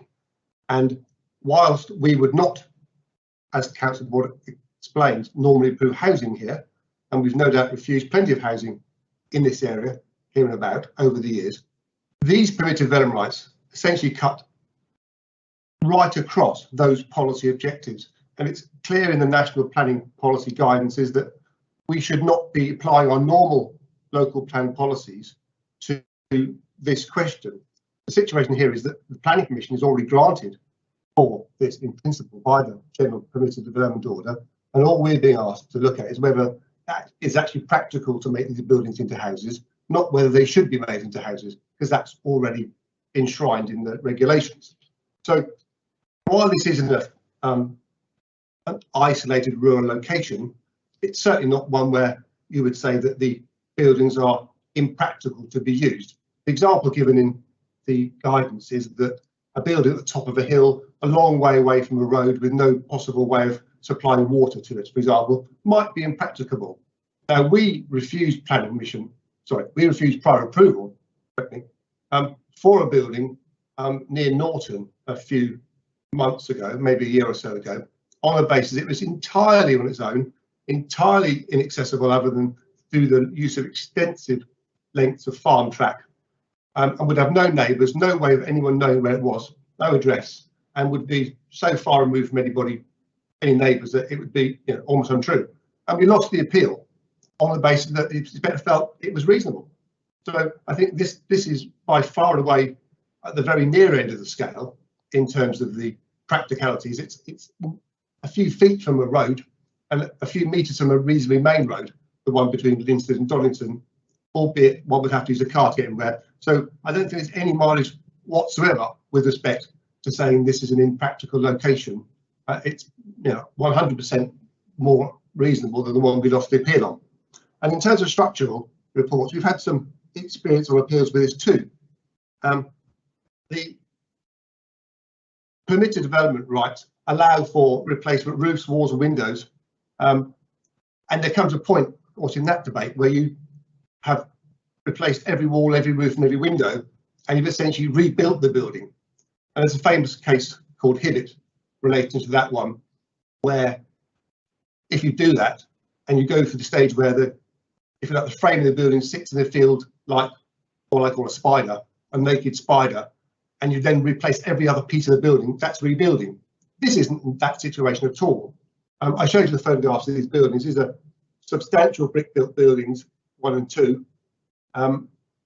This is a substantial building with existing windows in. I mean, this could be converted in an afternoon almost, without having to rebuild the building, albeit there was to replace the roofs. But there are substantial buildings which don't have to be. This is almost exactly the sort of thing where you imagine they won't have to do much work to a building.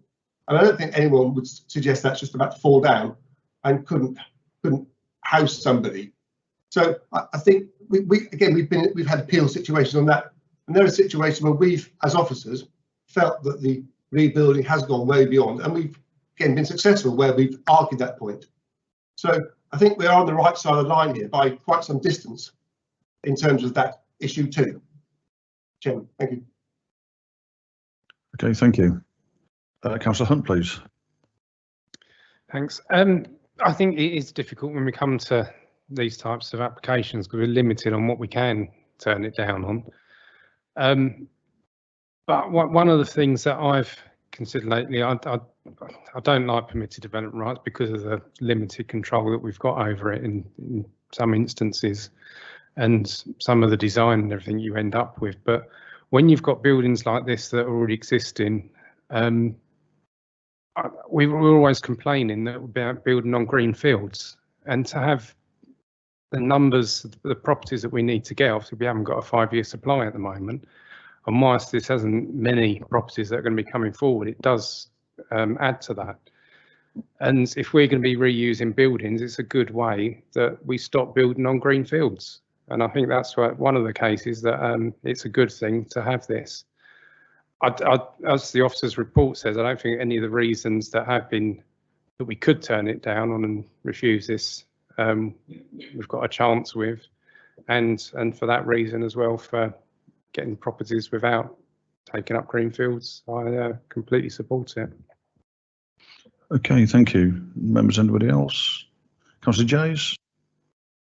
I'm surprised to read that parish councils aren't statutory consultees, but do we as a council go above and beyond that and informal parish councils on these? Well, as you say, it's another quirk of the permitted development rights that the procedure is that the applicant has to tell us that they want to exercise their right. We're then required to notify adjoining occupiers of landowners, but we're not required to consult the parish council. It does seem odd to me. It's another one of those very odd things about this, but we sometimes do. It's not statutory, and therefore it isn't routine, but very often parish councils comment in any case because the matters are drawn to their attention. I think Councillor Borlock was suggesting some months ago that we ought to consult parish councils, but I don't think there's been a resolution of the council that we do that routinely, and it's certainly not part of the statutory process on this sort of prior notification application. Thank you, Chair. It's just a bit hit and miss whether the parish council is informed. I'm sure the cabinet member will take that away for the officers to make sure it stops being hit and miss and is hit every time. Councillor Baldock. I did give that instruction quite a few months ago, so I'm a little disappointed, but it doesn't seem to have reached planning officers on the ground. As I made it quite clear that in these permitted development rights, we should be consulting the parish council. Okay, thank you. Right, members, so we vote on the officer recommendation. Those in favour?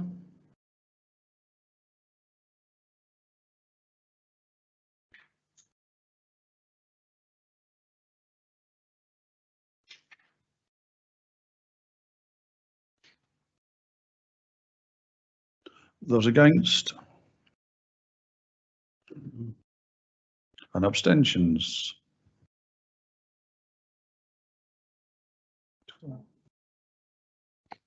That's 12 for, 1 against and 2 abstentions. Thank you.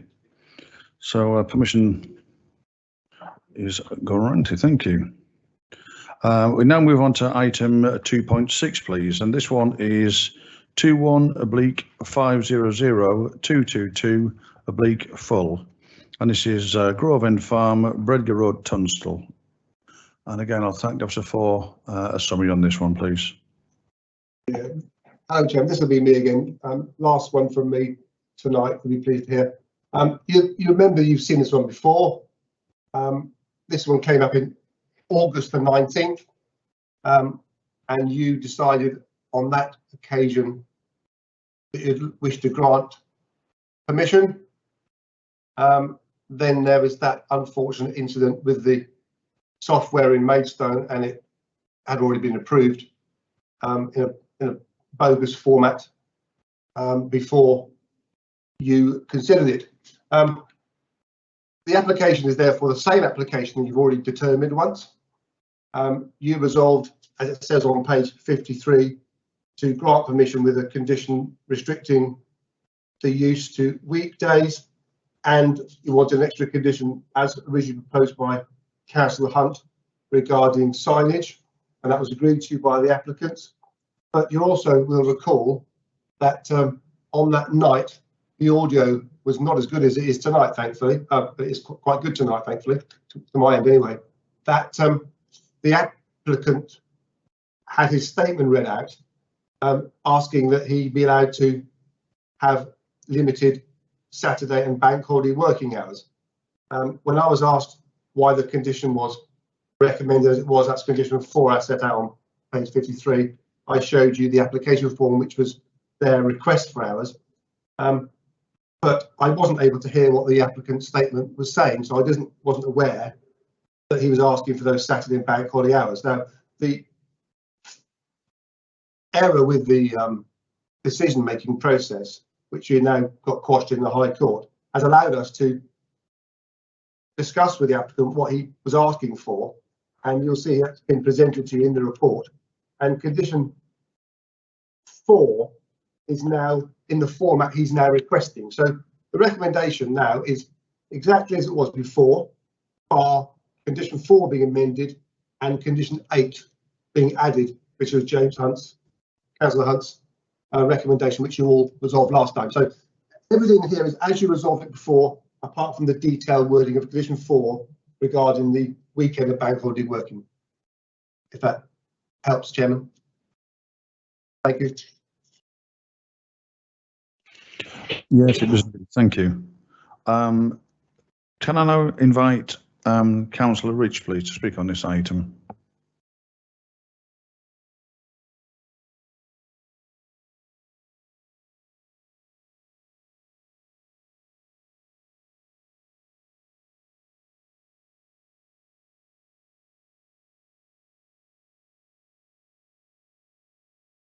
Good evening.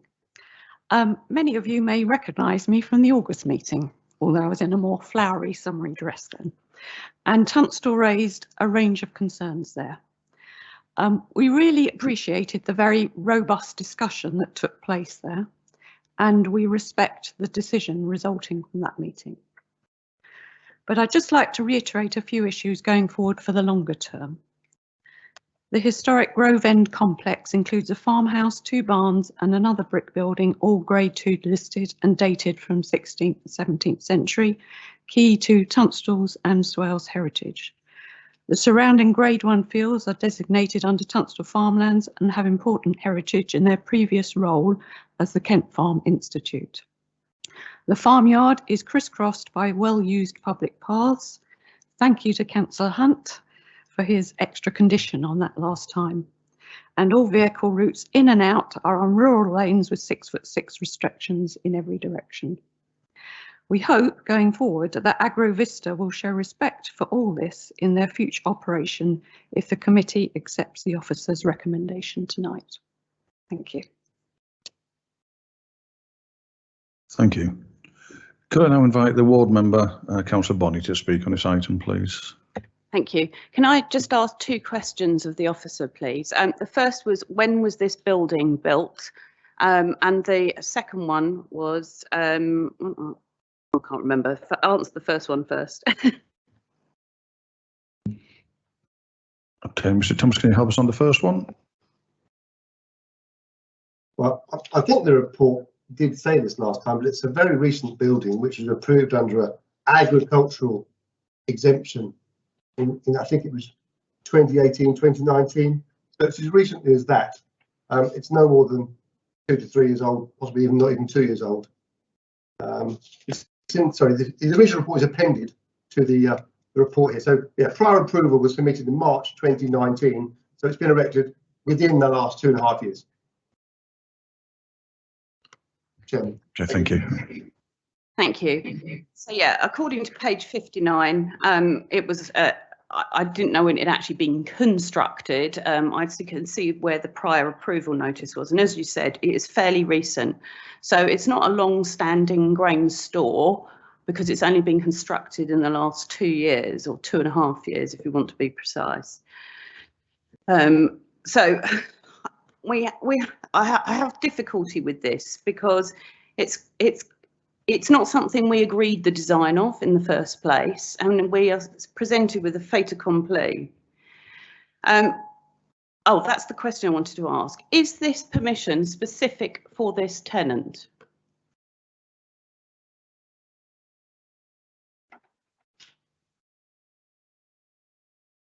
Mr. Thomas? It would only be specific to a particular person if there was a planning condition which restricted that. And we haven't suggested that. What we've suggested is condition 2, which is limiting the use to a very specific use and excluding the operation of the use class in order to allow other uses, other storage uses to automatically be applied for. So it isn't specific to this storage and distribution of agricultural product merchant, but there aren't many of them. So the answer is no in principle, Councillor Bonney. Okay, thank you. Right, so I'll speak now. So there's a couple of key considerations here. If I can take you to page 63 here. This is the policy considerations, para 84, and it says that these buildings are well designed, new buildings. Well, we didn't design it. It came about as a result of what the owner was permitted to do through agricultural purposes. So it is effectively a fait accompli. We must remember the width restrictions in all directions here. This is no longer to serve a local business, but to bring in a new business. So I must now take you to page 68, and page 68 under 8.3. The highways says here, we would not wish to support any proposal to increase the usage. Now, we've already heard that this isn't specific to this tenant, and actually all the calculations have been predicated. So page 62 sets out a table of use, and that is specific to AgroVista. So if AgroVista is no longer a tenant in this building, we could have a completely different profile of use here. And I think the committee needs to consider that. The hours of usage. Last time round, the applicant's agent tried to put in and I heard it. I had a very bad line, but I heard them trying to put in those additional hours, and the officer pointed out at the time they hadn't made the application on that basis. I've had a great deal of representation from local residents. They would like some peace at the weekend. This farm complex already has a number of other businesses that are not specific to the localised farm here and tenanted. So I'd like you to consider this. Plus the overnight parking issue and whether it then ends up with HGVs being parked there, and previously Councillor Hunt's recommendation for a condition. I'd like that to be included again, if you are so minded to approve. Thank you. Thank you. I move the officer recommendation. Could I have a seconder, please? Thank you, Councillor Jays. Councillor Hunt, please. Thanks, Chair. I think that I'm pleased to see that the recommendation is included in the report already. So that's thanks for the applicants for accepting that as well. So it's good to see that. I think some of the concerns that have been raised are what we considered in the last meeting when we made a decision on this. And I think we need to remember that it's coming back to us because of the errors that were made. It's not been looked at for another decision. I think the only things that we need to be considering is the only difference between now and last time is the 10 movements at weekends that we've got in there as a restriction. It has been restricted down to that 10 on a Saturday or bank holiday, no Sundays. When we do that, we have to consider the use that there is already. And I think that's something that was mentioned last time at the meeting, that building at the moment, I don't believe it's got restrictions on there, and officers can correct me if I'm wrong, but you could have whatever's going in there, tractors, etc., going in there during the weekend on a Sunday. And I think restricting it to those 10 that are being asked for is acceptable in that instance. So because of that, I don't see that we've got any way to be able to start including additional things in there and only just concentrating on this slight change to it. If we do start adding other things in there, then we are going to be looking at a difficult situation with appeals coming up and the costs against us for whatever it's called, I can't remember. Yeah, you know what I mean. Okay, yeah. What's the word I'm thinking of?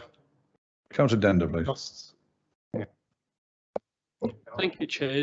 Just very briefly, to support Councillor Hunt in what he said there, but just to make the point, it also says 7 AM to 12 noon, so it's only Saturday mornings for those 10 days as well. And I'm completely in favour of the change to that condition. Thanks.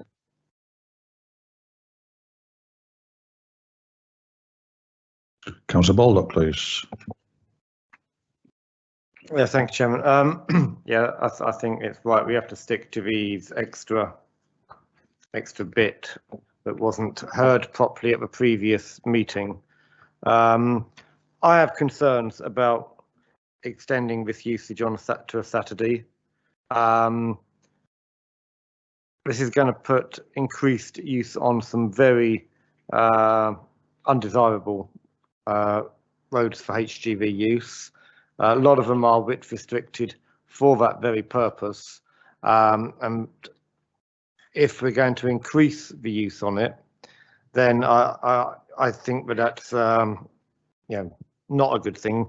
The routes to and from the site that HGVs and delivery lorries are likely to use mostly will be Hearts Delight Road, which Councillor Hampshire might be a bit wary of, Wrens Road, Sutton Barron Road, Ode Street and the A249. Quite thought that where they're going to go whilst the M25 junctions, the M5 junctions being done, I don't know. But these are not routes that I would want to see extra traffic on. So I have a little bit of concern. I was wondering if we could do a temporary permission and review it after 2 years. If it has been causing problems, if they haven't stuck to what they have said, if they provide inaccurate information or they provide information which shows actually they're going well above the 10, so that we can then say, okay, we tried it.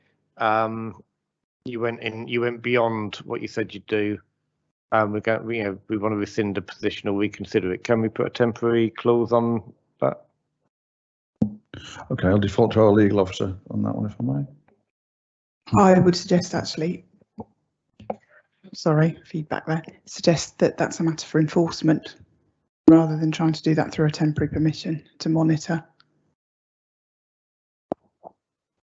I think the applicant has applied for, and we have a material consideration being the determination of the council before, albeit that decision was then quashed in the High Court. So that is something that is material. You've resolved previously to grant a full permission on the basis of those conditions. So that's something you would have to have in the back of your mind. I think you would need to determine why that's different this time, and that would be something that would be an enforcement issue. But that's not what was agreed the last time. What was agreed the last time is what he wants changing. So that's why we're sticking to what he wants changing, and what he wants changing, I think, is the objectionable bit. But I'd be willing to let it run for 2 years to see what the impact is. But that's not going back on what he's already had agreed. What he's already got agreed is what he wants changed. And enforcement, well, how often are we going to send somebody up there to check? But how are we going to, enforcement is very difficult to actually achieve a change on. If they've got a temporary permission and at the end of 2 years we can see that they have not stuck to what they said, it's very much a case of, right, we'll change the working hours. But enforcement, you've got permission. It's a pig's job to try and enforce it.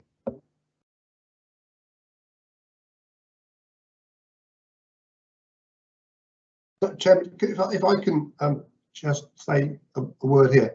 I think what Councillor Baldock's suggesting is the additional hours only granted on a temporary basis, and therefore that's a it is indeed response to the new request, which I think is possible, because that wouldn't be a contrary decision to what you made before, and I can appreciate his thoughts on enforcement as opposed to having to renew the permission. Thank you. Thank you. Councillor Clark, please. Yeah, thank you, Mr. Chairman. What Councillor Baldock's just said, I find sort of a bit erroneous, because if you're not going to enforce it, what's the point of a temporary condition? Well, a temporary permission, sorry, because you've still got to have someone there to enforce or to check that they're not actually breaching the conditions and so forth. So that's that point.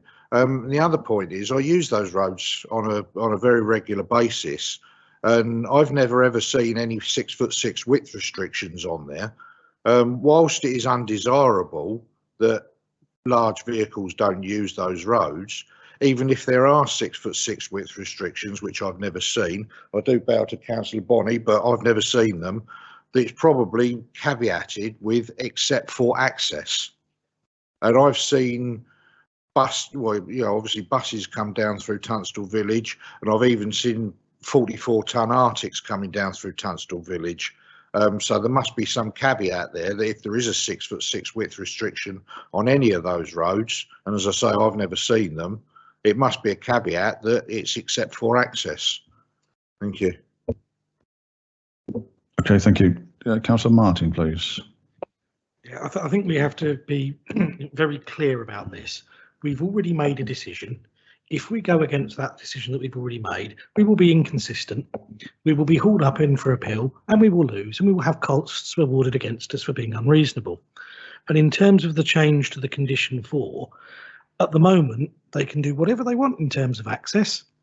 If they want to drive a 20-foot grain truck down there on a Sunday afternoon at 3 p.m, they can. So again, actually the new condition restricts that and is reasonable. Therefore, I cannot see any reason whatsoever to go against the officer's recommendation on this. Thank you. Councillor Hampshire, please. Thank you, Chairman. Just going on the back of what Councillor Clark has said, the actual road that this site is on does not have a width restriction on. The width restriction starts at the entrance point by Tunstall Village Hall into Hearts Delight Road. So the impact on, say, Baldon, for example, well, that's if he's wanting to make a delivery that way. Now, I do know the applicant, and I have to say he does go through those 6 foot 6 width restrictions with other vehicles to another business without making a stop within that area. Now, whether he's got a permit to do that, I don't know, but the applicant does actually use, you know, the roads of Baldon to access Newington, which is against the width restriction because he's not stopping and making a delivery on the way. Okay, thank you. Councillor Bate, please. Yeah, thank you. I agree with Councillor Clark and more so with Councillor Martin's words. I mean, what we are looking at, the amendment to condition 4 is the 10 days per calendar year on a Saturday morning. If the reason you're thinking of putting in a temporary permission is based on width restrictions, surely you've got those concerns during the week as well. I don't understand the logic. Personally, I'm happy with it as it is and will be supporting the officer's recommendation. Thank you. Councillor Baldock. I just feel I have to explain the logic then, because it wasn't the width restrictions. As we know, they are there all year, all the time. It was to try and see if they stuck to their word. That was the purpose of a temporary permission. If they stick to their word, all good. If they don't, then it's easier for us to, you know, rein them in. The point made about we'll have to enforce it anyway, well, yes, it's the fact that it's a hell of a lot easier to bring something back into line if you've got a temporary permission, and if it's obeyed and he doesn't, you know, doesn't chuck 30 a day in there, then in 2 years' time we can revisit it and say, yeah, this worked. But if he's not, and there are problems, we can say, well, no, there are problems. We'll reconsider this, and I'd like to formally move that amendment so that we can, if I get a seconder. But this point is, you know, it's in this report. It means he's going from outside a 6 foot 6 width restriction. You're only supposed to use go into a 6 foot 6 width restriction if you're dropping off in that area. As Councillor Clark said, it's access. He's going into it and out of it, which is exactly what you're not supposed to do. That's exactly what 6 restrictions are there for. I think the fact that we are sitting here with a report blatantly telling us where we think he's going to take, but he's going to blatantly break the law or break the traffic or highway law is really bad. And I don't think we should be in an official report basically promoting somebody doing that.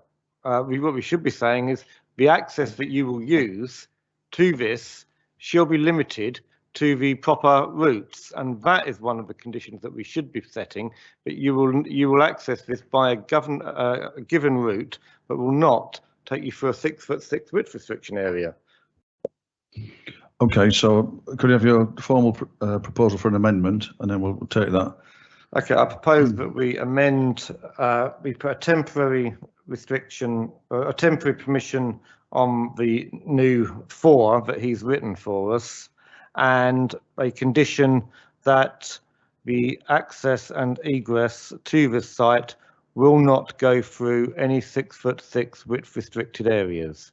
That's only the law, but the fact is that we've got it in a report saying that's the most likely route. I think we've got to make sure that we say that is not an acceptable route. Okay, can I have a seconder for that proposal? Councillor Hampshire, thank you. Chairman, could I just interject before this vote is taken, please? It would not be appropriate or legal for us to put a condition on dictating how someone can use the public highway. Those public highway restrictions are there under different regulations, and we should not be imposing a condition regarding that. Full stop.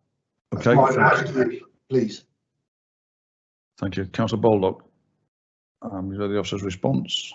Well, I thought we had done that elsewhere. I know the Kent Science Park has to be accessed via certain routes. They're even on highway signs around the town. admittedly somewhat old. I thought we did have the power, certainly with the Persimmon development in Kemsley. We've said how they should and shouldn't access the site, that they shouldn't be going through Sonora Fields. So I'm confused as to why we can't say this site will not be accessed through the roads that are mentioned, as they're in. Okay. If he wants the specifics, we could say these buildings will not be accessed by HGVs using the routes that he mentions that are 6.6 restricted. That would be a more specific condition. But I fail to see how we can't put conditions on access. Right, thank you. Chair, could I directly answer that one, if I may? I'm sorry to cut. Yes, no, please do. Yes, the restrictions on the Kemsley site, the Northwest Development site, is actually for construction traffic, not normal traffic. And the restrictions on the construction traffic are tonnage limited. We've had signs put up in the various estates that certain tonnages can't go through it, and that's actually the only one you can totally reinforce.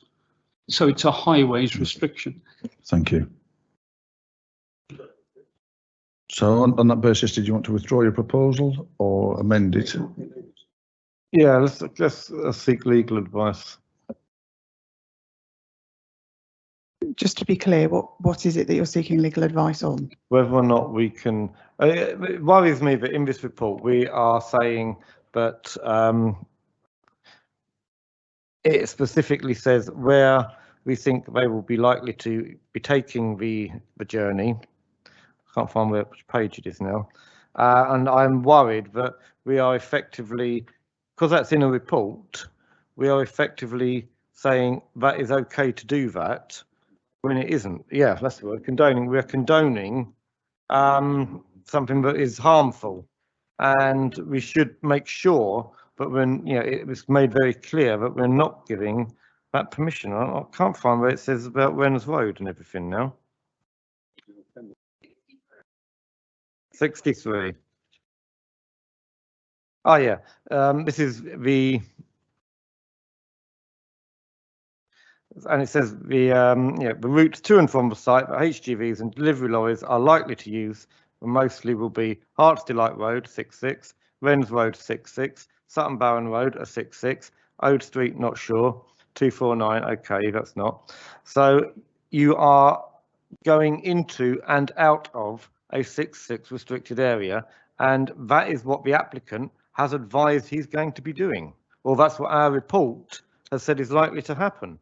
And we should not be having a report in front of us that indicates this application is going to be breaking the law and saying, yep, that's fine. Whether or not it's enforced afterwards, but we should be covering our own backs by not permitting something that we know we're told is going to happen. Shall we pause on that one? Yeah, I'm sorry, you've caught me on the hop a bit. I'm just having a look at that. 2.12 is reporting words from the applicant.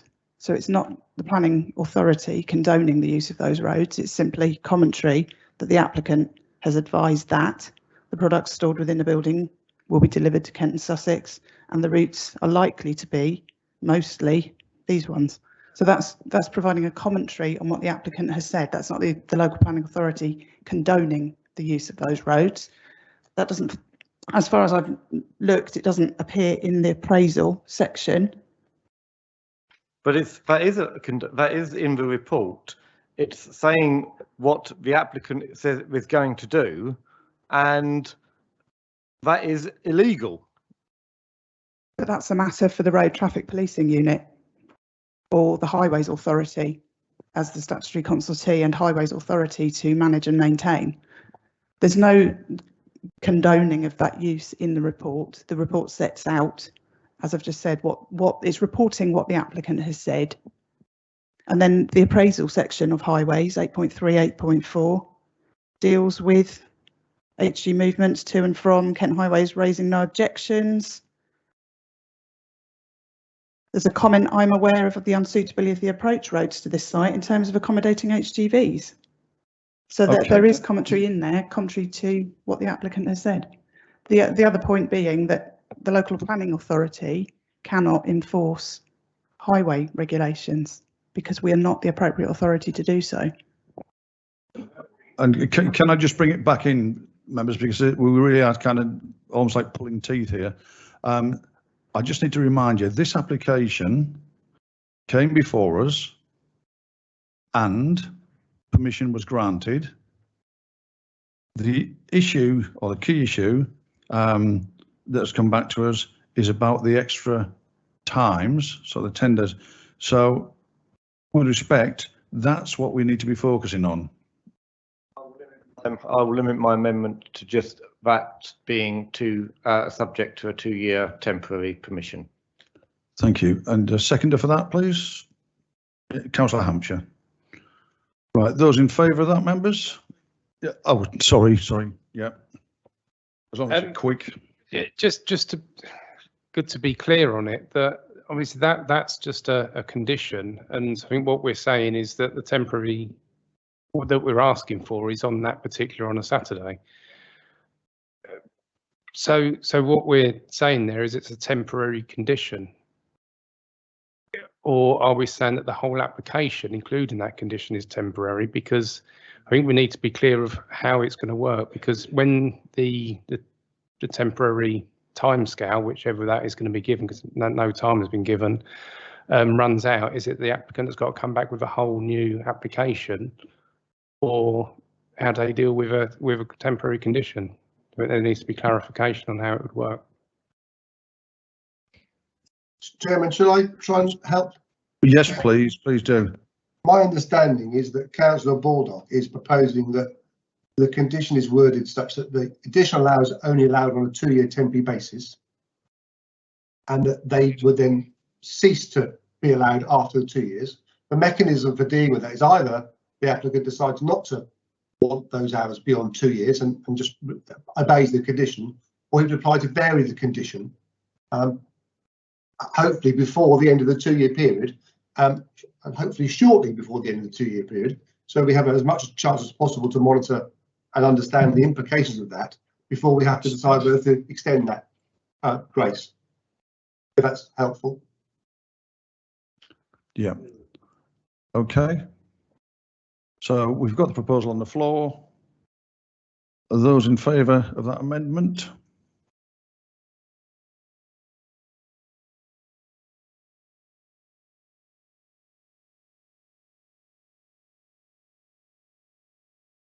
Those against?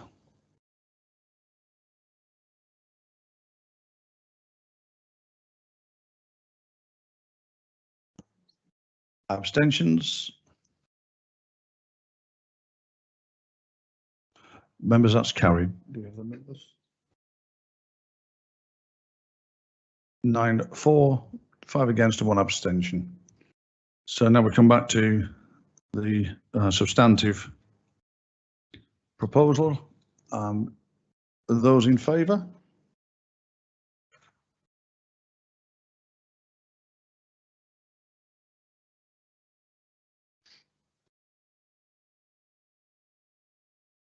Those against? Abstentions? That's carried. That's 10 for, 10 for, 3 against and 2 abstentions. What are you, a mind reader or something, Deputy? Yes, of course. Members, I think it's appropriate, and that's where I was getting to when we were just pulling the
Is there any reason why we're always on a Monday, which is prevents any cabinet member and deputy cabinet member from attending? That is the reason. Ah.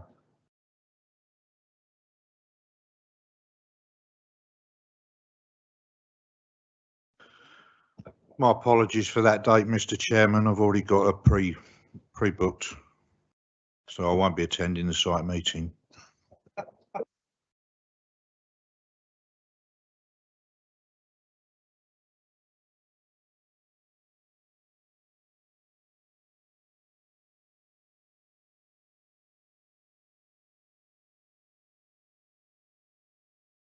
Enjoy trying to get parked. Welcome back, Councillor Hampshire. Right, okay, the site meeting is on the 29th of November at 10 o'clock. Okay, members, so we'll reconvene the meeting and we'll go to item 2.1, which is 2.1/504415 full, and this is 32 the Broadway Minster. And I thank the officer for a summary, please. Thank you, Chairman. There's no update for members on this one. But essentially, the application is a retrospective application for the retention of a terrace balcony above a existing single-storey flat roof building to number 32 to Broadway. The property's on a corner plot with Abbeyview Drive, as you can see there, and the side extension is located on the north side of the building, so it fronts both Abbeyview Drive and the Broadway. If I go to the pictures, as it's retrospective, that probably gives members a much better idea. So here's the single-storey extension, and the terrace has been formed with a mixture of metalwork and timber cladding. As you can see, the terrace is visible from Abbeyview Drive, albeit that there's a verge and a 2-metre high fence. The property itself is also set down from Abbeyview Drive, so the impact of the terrace is somewhat limited. In terms of overlooking and privacy, the main outlook from the terrace is across Abbeyview Drive itself, or alternatively towards the Broadway, and in the other direction, it faces towards the front area of the neighbouring property at number 2 Abbeyfield Drive, which is here. Essentially, we consider that whilst it's slightly unusual, that actually there's very little planning harm that's caused by the structure, and recommendation is to approve. Thank you. Thank you. I move the officer recommendation. Could I have a seconder, please? Thank you, Councillor Jays. Members, anybody wish to speak on this one? Okay, all right, we'll take this one to the vote then. Those in favour of the officer recommendation?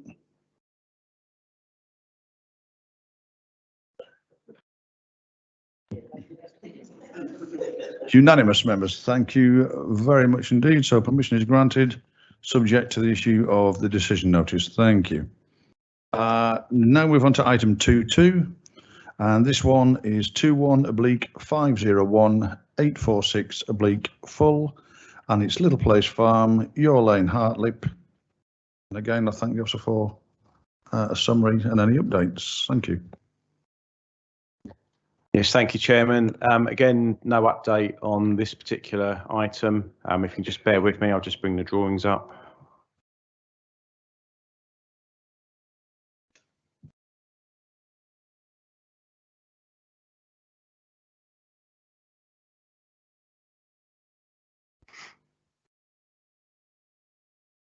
Okay, so this application is for the change of use of land off of Yorga Lane in Hartlip, for the keeping of horses, and includes the erection of a stable building, an L-shaped building, which you can see here on the block plan, which would contain stabling for 3 horses and associated hay store and tack room. It also proposes a riding arena, which is the rectangular shape here to the south of the stable building. The stables themselves, design of the stables, typical rural stable building, timber clad, with a felt roof.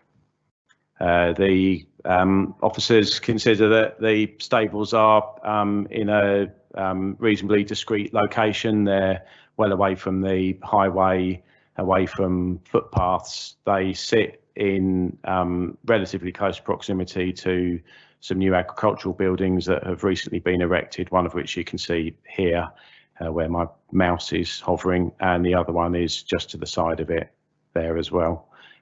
So the buildings are fairly clustered fairly well with other buildings in the vicinity, and given the use inherently is obviously a use that would require a rural location, we consider that this is quite discreet and subject to the conditions proposed. Recommend approval. Thank you. Thank you very much. I move the officer recommendation. Could I have a seconder, please? Thank you, Councillor Joyce. Members, any questions, observations, comments?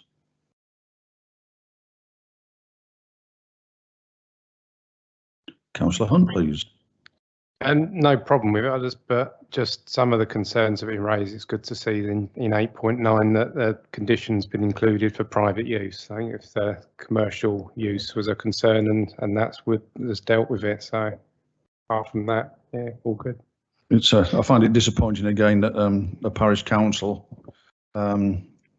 it's in front of us because of their objections, and once again we've had a no-show. Which is regrettable to say the least.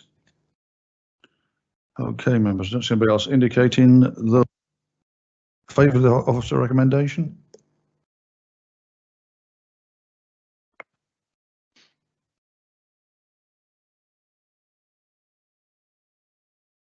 Those against? And abstentions?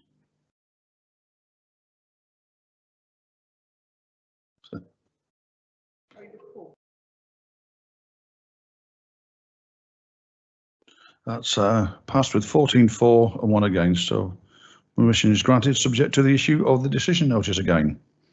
We now move on to item 2.3, which is 19/501431 full, and this is Jimmy G's The Promenade Laysdown. And I'll thank the officer for a summary, please.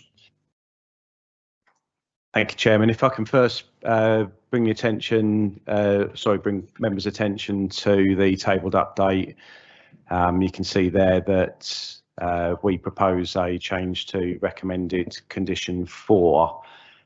In particular, the change is to ensure that any rides that contain illumination themselves are switched off and not illuminated outside of the hours that are recommended for the general use of the fairground in condition 2 of the permission. So essentially outside the hours of 10 AM to 7 PM, then there should be no illumination of the rides themselves, and the condition then follows on to require details of external lighting and flood lighting that may be required by the development as well. In terms of the application itself, the application is to the rear of Jimmy G's amusement arcade, which is on the promenade in Laysdown, and is obviously one of a number of similar arcades in that area. The site at the rear, I believe, was formerly used as a parking and intermittent storage area by the arcade, but has for the last couple of years, I believe, been used for a fairground as a fairground area, and a number of rides have been installed or placed on the land, generally towards the younger end of children as a market. The main issue is essentially the relationship with a number of properties that are located to the east of the site, and the potential for noise and disturbance to those properties. If I take you to the photos, you can see these properties here and the relationship with the area which is behind this palisade fence here.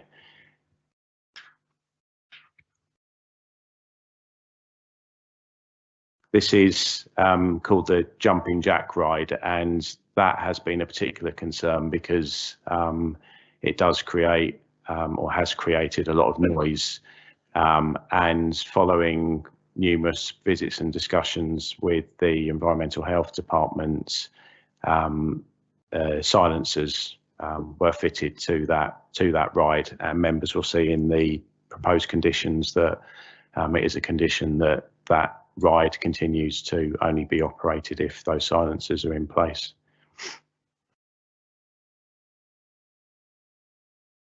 So essentially you've got, there's a mini dodgems area here, there's a trampoline area, a couple of fairly small merry-go-round style rides. I think this is called a sea maze here, which is an internal area, and then you have this jumping jack ride, and there's a small, kind of small version of a Ferris wheel, which you can sort of just about see there. So quite small. We're obviously appreciative that concern has been raised by a number of residents, and that uncontrolled, the impact could be held to be quite harmful on those properties. Hence the reason why we have proposed various conditions in the report which limit the illumination, they limit the hours of operation in particular, and of course the use of the silencer on the ride. Subject to that, our environmental health team consider that the scheme is acceptable. I believe we have Julie Oates from the environmental health team with us as well. If members do have any questions relating to noise, I'm sure Julie will be happy to answer those. Thank you. Thanks, Andy. So I'll move the health recommendation. Do I have a seconder, please? Thank you, Councillor Jays. Councillor Beard. Yeah, thank you, Chairman. So as you can see, I've called this in. The main reason being, this application was validated in May 2019, and our deadline for determination was the 12th of July 2019. We are now in November 2021. I first got involved in this in March this year, and when I spoke to the case officer, I was told that it was coming to the planning committee in April, and then it didn't. The residents there have lived with this completely uncontrolled and unregulated for the last couple of years. As it says, it's a retrospective application, so we know that it's there and it's operating.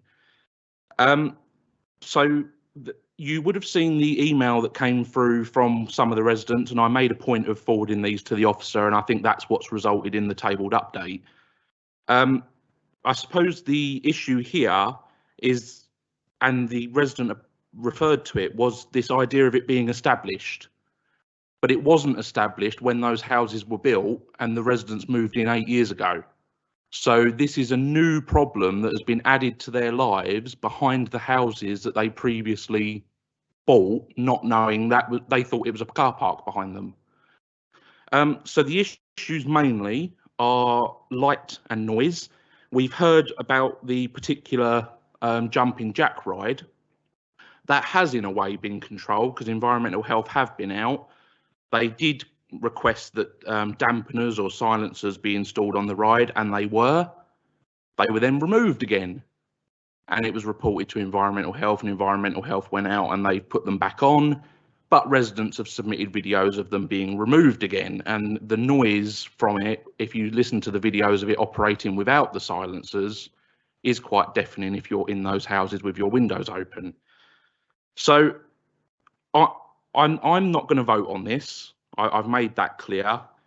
But I think whatever the committee decides, the residents will be in a better position.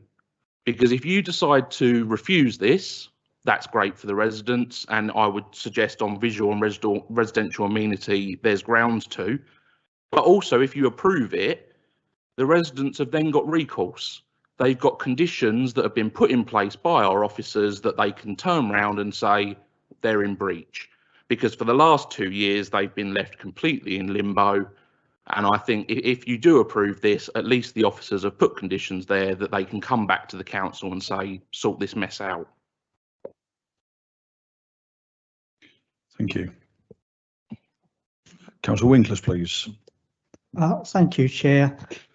I have concerns about this. I know the conditions are being put on for the evening, but I have concerns about the disruption and possible noise that this could create during the day if we pass this. Going by the photos, it's quite close to the properties, as the ward councillor has just said.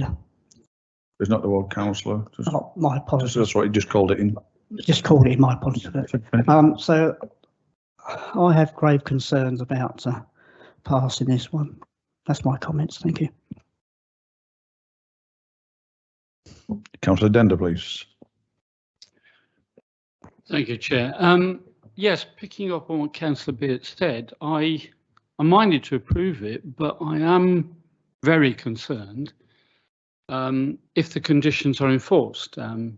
Experience, with all apologies to the Enforcement Department, of enforcement in this council is very, very bad. There's no blame to anybody, there just aren't enough people.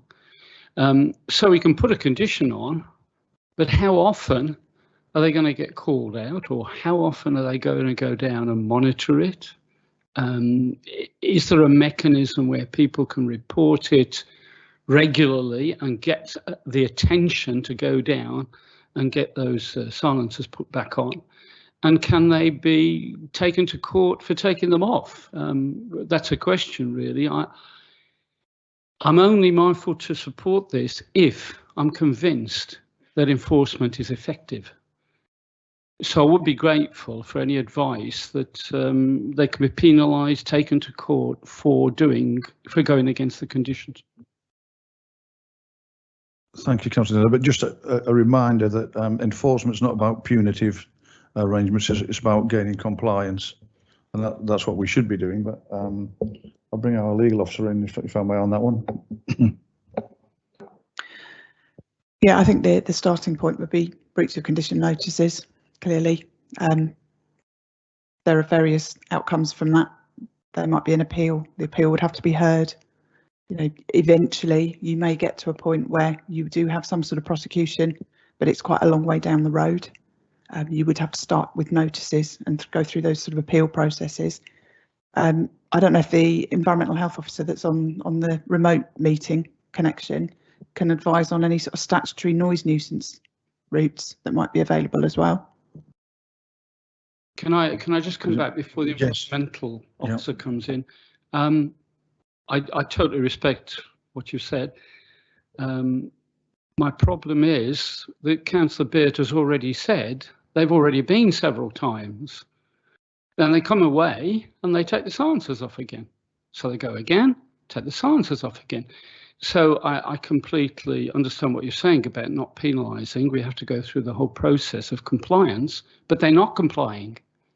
So what is the next level of recourse? If I'm not convinced that there is an appropriate level of recourse, then I have to refuse this. Yeah, I think the point I was trying to make there is exactly as our legal officer said, that it's not a quick win. It won't happen overnight, and that's just due process and the way that notices and things go. Okay, Councillor Eakin, please. Yeah, I do have a bit to say about it. I think 1 or 2 points may not have been addressed completely in the report. There seems to be a big concern about noise from neighbours. And I do respect the fact that they do live in a tourist-heavy seaside town. However, I think that doesn't necessarily mean that all noise levels are acceptable all year round. So you've got a lot of the residents seem to have mentioned the background music, but you know, what would you class as background music kind of outdoors? You've got background level music that would be okay in a restaurant, and then you've got background level music kind of outside.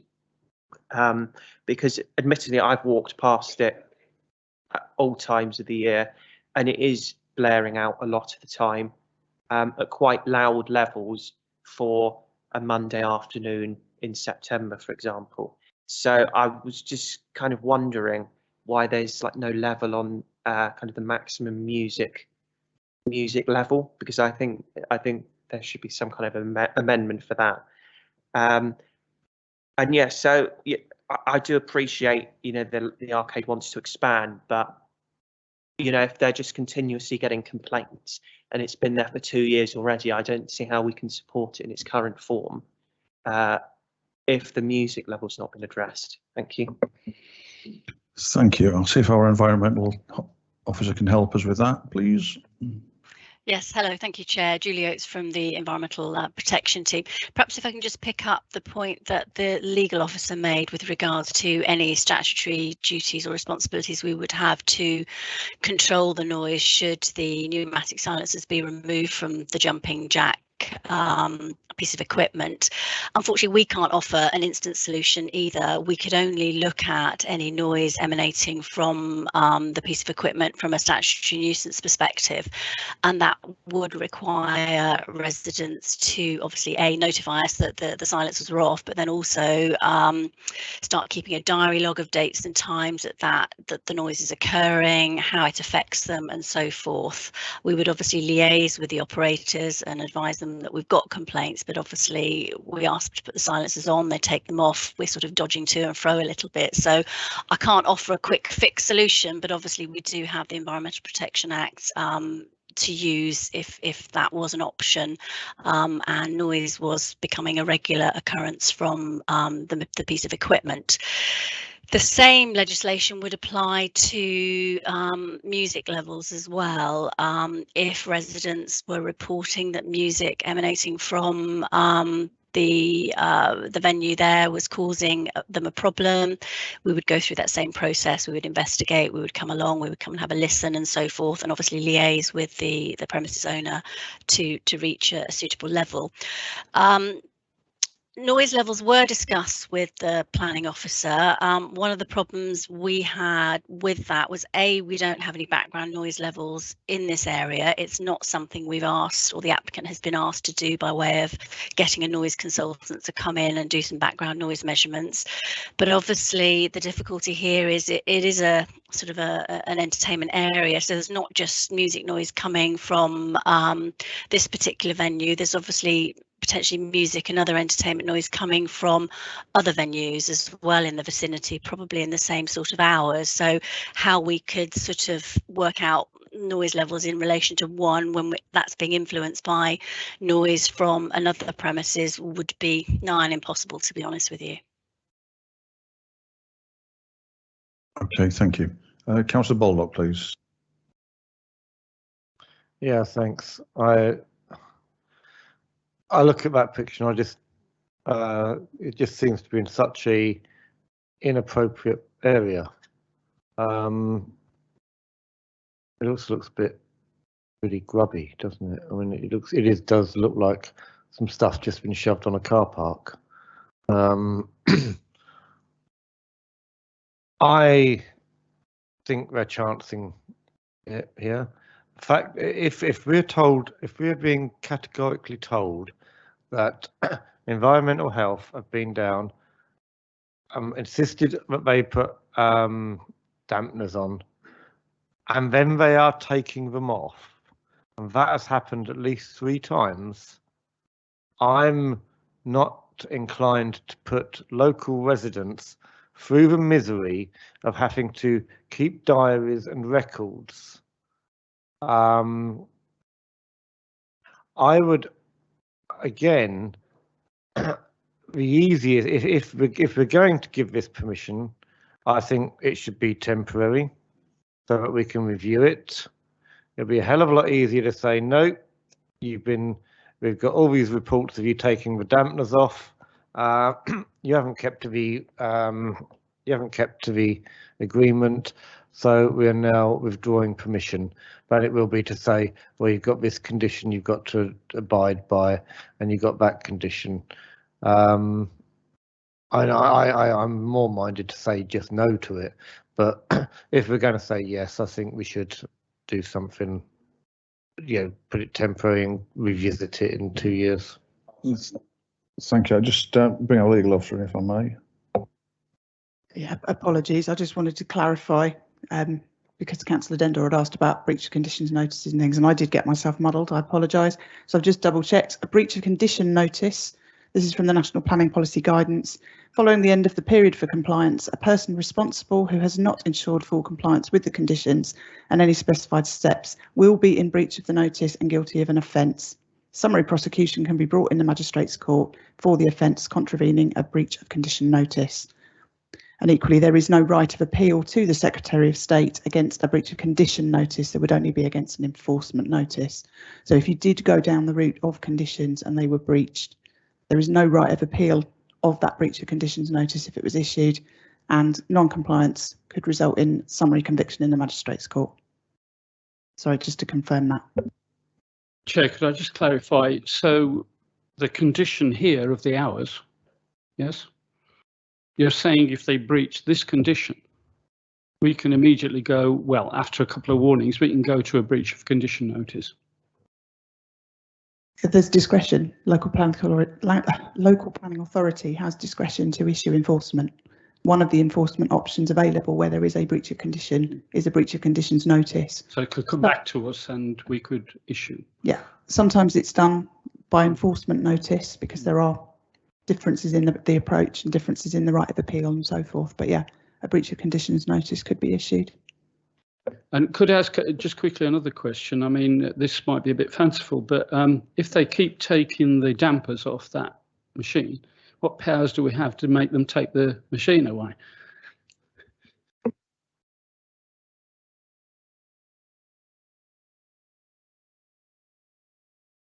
Yeah, I think that's a difficult one in terms of taking the machine away, because if it's a breach of condition notice about keeping the dampeners on, then it's a summary conviction in the Magistrates' Court, and I think it's limited to a fine. So it's not a removal or anything like that, unfortunately. But it's designed as a deterrent. Whether I don't know what the standard scale fine is that it would be, but it's possibly around £1,000 or something like that. So is that enough of a deterrent? That's obviously for you to determine. And finally, if we were minded to refuse this tonight, what is the current situation? So if we refuse this tonight and they now don't follow these conditions, what happens then?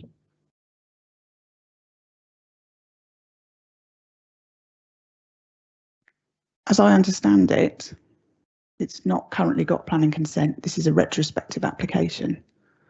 You're being asked to consider whether or not you're happy that it's granted, subject to the conditions that have been proposed. If you refuse tonight, they will be in breach of planning control, and you're back into the realms of the relevant types of enforcement. There wouldn't be any conditions to enforce against, so there'd be no breach of conditions notice, but you would be looking at standard enforcement notice and other enforcement provisions.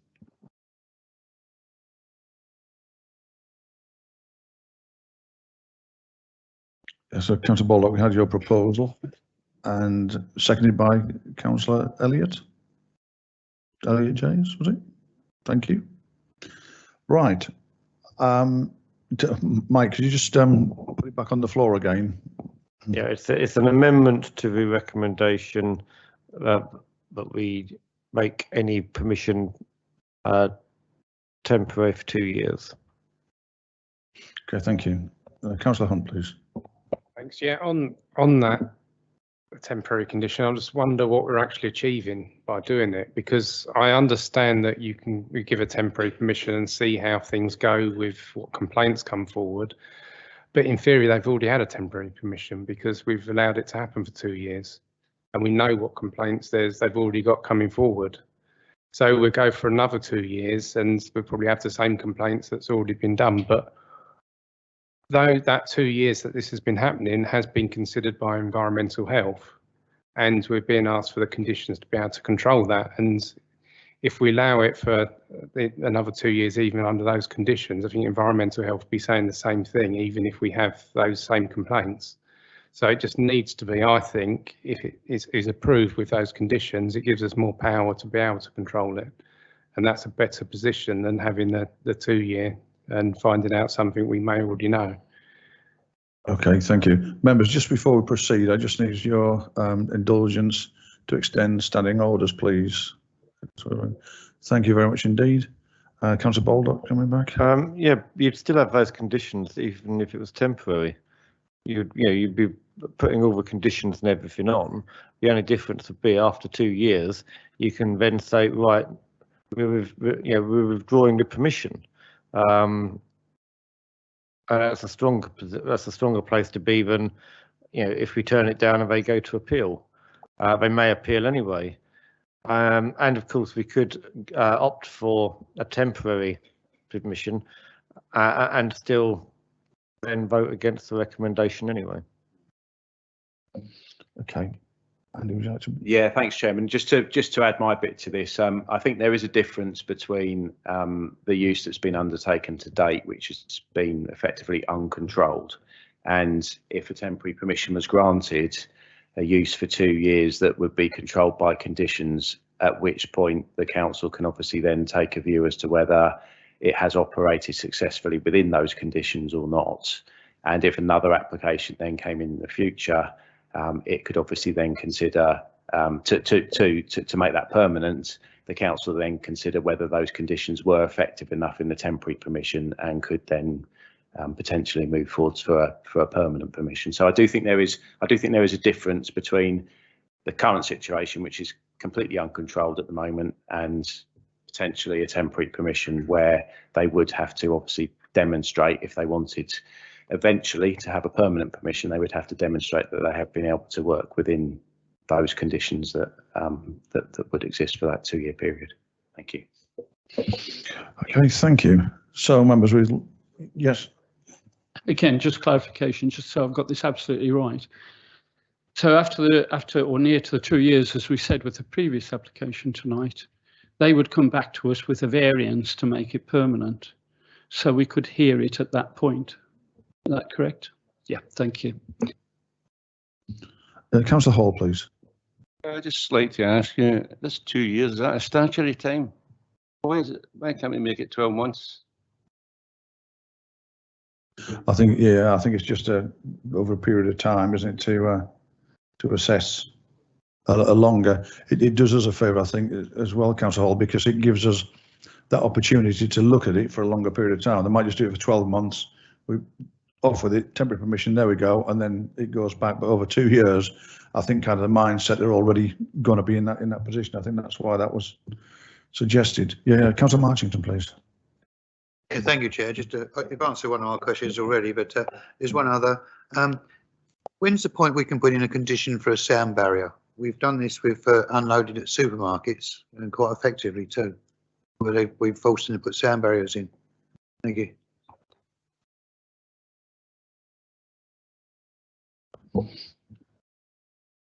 Andy, could you? Yeah. Yeah, Julie, could you help us with that one, please? Yes, I think again this was something my colleagues talked about with the planning officer. The difficulty with a sound barrier is obviously you have to take a number of things into consideration. One is obviously the height of the barrier and the height of the noisy part of the equipment, and the other is the height of the sort of noise receiving premises. Now, as you can see from that photograph on there, those premises are 3 stories high, so any noise barrier would in effect have to be probably as high as those buildings to act as an adequate screen, and that's a considerable height. With regards to the machinery itself, I think some of the noise also comes out of the top of the machine as well, because it works on a, as I understand it, a pneumatic stroke piston type effect. So there is some sort of hissing noise that comes out from the top of the machine. So if the silencers are removed from either top or bottom, there's still noise coming out at the top. And as again, you can see that's a fairly high level there. So I think in this sort of situation, a noise barrier isn't really going to be a goer, to be honest with you, just because of the heights involved. Okay, thank you very much. Councillor Clark, please. Yeah, thank you, Chairman. I can't support the amendment as proposed. This is a retrospective application, as we know. The residents there have been subjected to 2 years of noise torture, pretty much. And I'm actually minded to, from all I've heard, to actually refuse, go towards a refusal on a substantive motion. I don't see why we should subject them to another 2 years of torture. Even though the conditions might be there, this applicant has proved time and time again that they have got no regard whatsoever for the rules and regulations, as they keep removing the dampeners, silencers, whatever you want to call them. And I don't think we should actually go. I can't support the motion anyway. Thank you. Thank you, Councillor Eakin, please. Yeah, I'm of a similar view. I think it's been there for a few years now, and if what Councillor Beard was saying, and they haven't complied with environmental health, I think maybe giving them 2 years, will it be worth it? I don't know if it would be. I think we'll just be doing this thing again in 2 years' time. So yeah, I don't think I can support 2 years. Okay, thank you. Right, members, so we'll vote on the proposed amendment. Those in favour?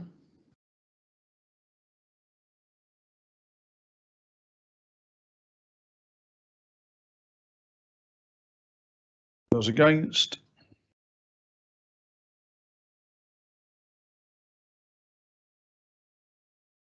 Abstentions?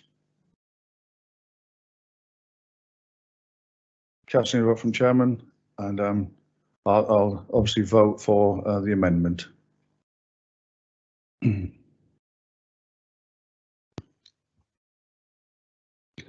So, sorry. Get back to the substantive vote now. Right, we now move back to the substantive vote. Thank you, Chair. I still think we should at least look at a fence, whether it be acoustic or otherwise. That looks ugly and awful from our council car park, and I think a fence would have some effect on softening the noise, especially when residents in the garden, perhaps not in the bedrooms. But I think obviously we've done the temporary, but I also think if they've ignored one set of officers, what's going to stop them ignoring our planning enforcement officers? So I think there's a feeling in the room that we're going to vote against this. So I'm ready for the vote, Chair. Councillor Baldock, please. Right, on the substantive, my concern is that if we don't vote this, if we reject this tonight, it will just carry on. We will have to take enforcement action, which will be very difficult. He will probably appeal, which could give him another year anyway. And in all that time, this is going to be operating without any conditions that we can enforce, any sort of controls on it. And you won't be getting, if we reject this, he doesn't go away tomorrow. The residents, and don't get me wrong, I think the residents have been badly treated. I think this is a pretty. This is not going to go on the cover of "Come to Visit Swale," is it? Come to Jumping Jack's Jive or whatever it is.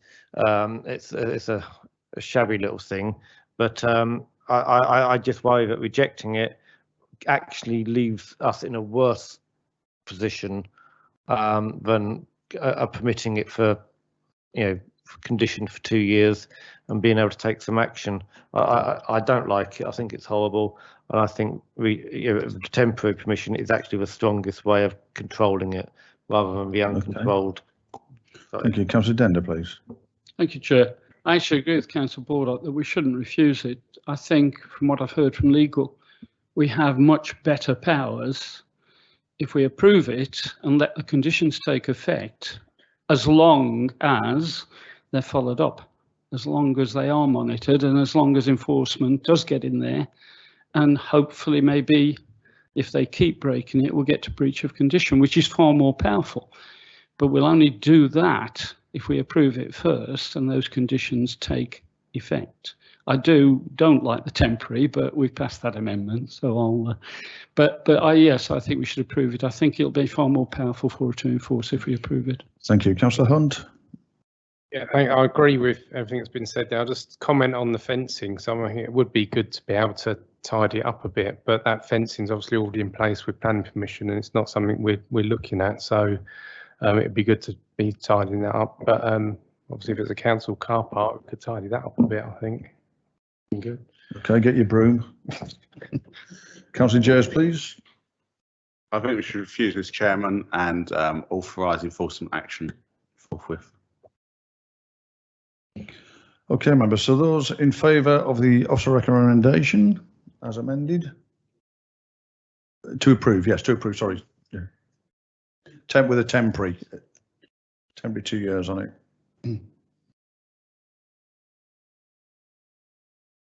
Those against? And abstentions? So that's 10 for, 3 against, and 1 abstention. So permission is granted, or temporary permission is granted, subject to the issue of the decision notice. Can somebody retrieve Councillor Beard, because I'm sure he'd love to join us.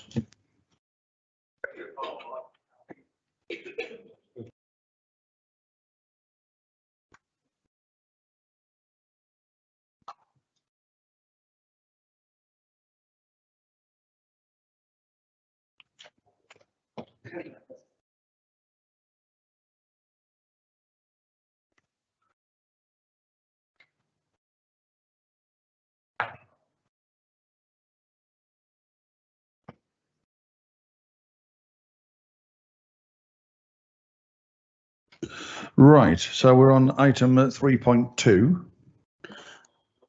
and at this point, the committee mind reader is just leaving. So it's item 20/502218/ and it's Home Farm, Breach Lane, Lower Alstow. And I'll thank the officer for a summary, please.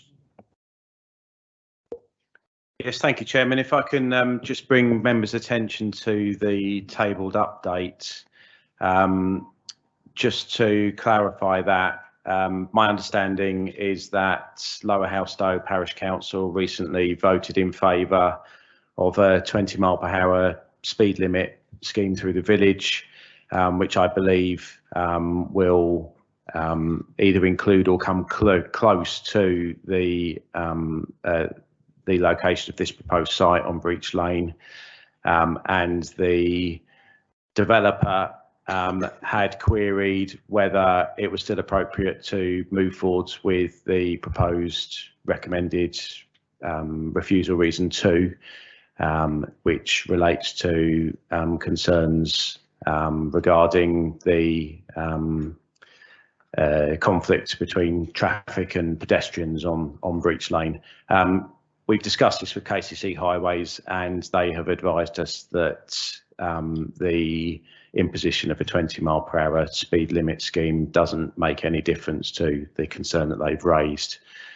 So that reason for refusal still stands, despite the potential for a new speed limit to be put in place in Lower Halstow. In terms of the application itself, Home Farm is this collection of buildings here on Breach Lane, and the application site itself is this area of land here. No, Yeah, that's right. Yeah, this area of land here, which is roughly rectangular in shape. And the application seeks outline planning permission to erect 9 dwellings on the site. It's in outline form with all matters reserved. So all these drawings are indicative only. And this shows how a scheme could be designed for the site with access taken in the far corner of the site onto Breach Lane and a fairly loose collection of dwellings which are shown as a combination of 2-storey dwellings and bungalows, but again only for illustrative purposes. So essentially the application is for the principle of development on this site. We have some significant concerns about the proposal. The site is around 250 metres from the southern edge of Lower Howstow. It's in the countryside.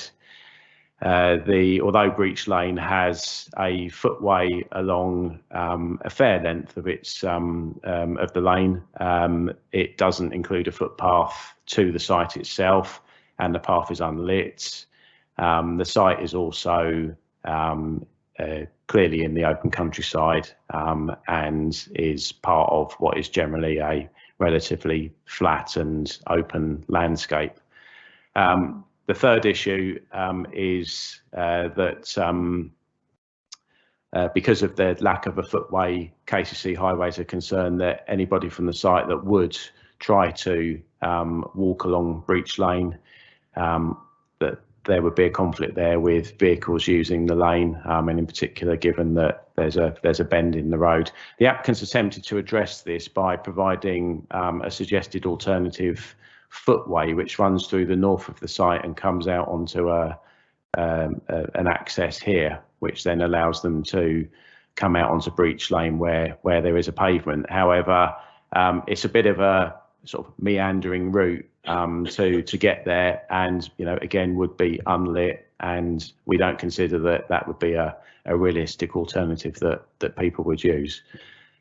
So essentially our concern is it's unsustainable, has harmful impact on the character and appearance of the countryside, and despite the fact that we don't have a 5-year housing supply, we consider that those factors are significant and demonstrably outweigh any benefits of new housing. Finally, I would also point out that we have in the last couple of years received an appeal decision on Westfield House, which is actually directly next to the site here. And that was an application for, I think it was an outline application for 10 dwellings, which would be located on this parcel of land here and this parcel of land here. And the application was refused by the council and dismissed on appeal for essentially precisely the same reasons that we are now seeking to refuse this application on, i.e. that it's not a sustainable location for development and it's harmful to rural character. Thank you. Thank you. I move the officer recommendation. Could I have a seconder, please? Thank you, Councillor James. Members, any observations? Any questions? Okay, those in favour of the officer recommendation to refuse?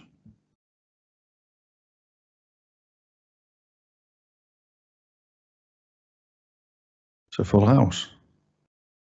Incredible, unanimous. Thank you very much, members. So permission is refused, subject to the issue of the decision notice. And we now move on to part 5. Welcome back, Councillor Baldock.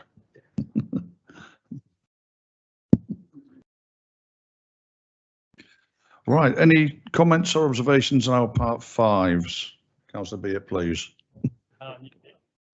Yeah, 5.1. I've got 2 points to make. Firstly, this was obviously done under delegated powers, and it's incredibly worrying to read the conclusion from the inspector that there were no material considerations that indicate the application should be determined other than in accordance with the development plan, which I think is quite a damning indictment, actually. The second comment, and I looked into this application. So Minster Parish Council wrote in support of it.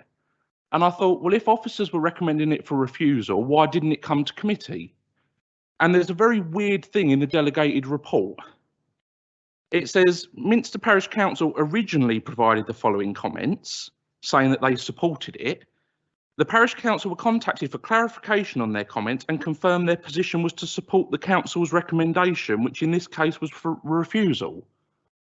So they voted to support it, wrote a letter of support, and then when the officer went back to them, they said, yes, we agree with you. Completely baffling. I'd like to say I disagree, but I don't. Okay, members, anybody else?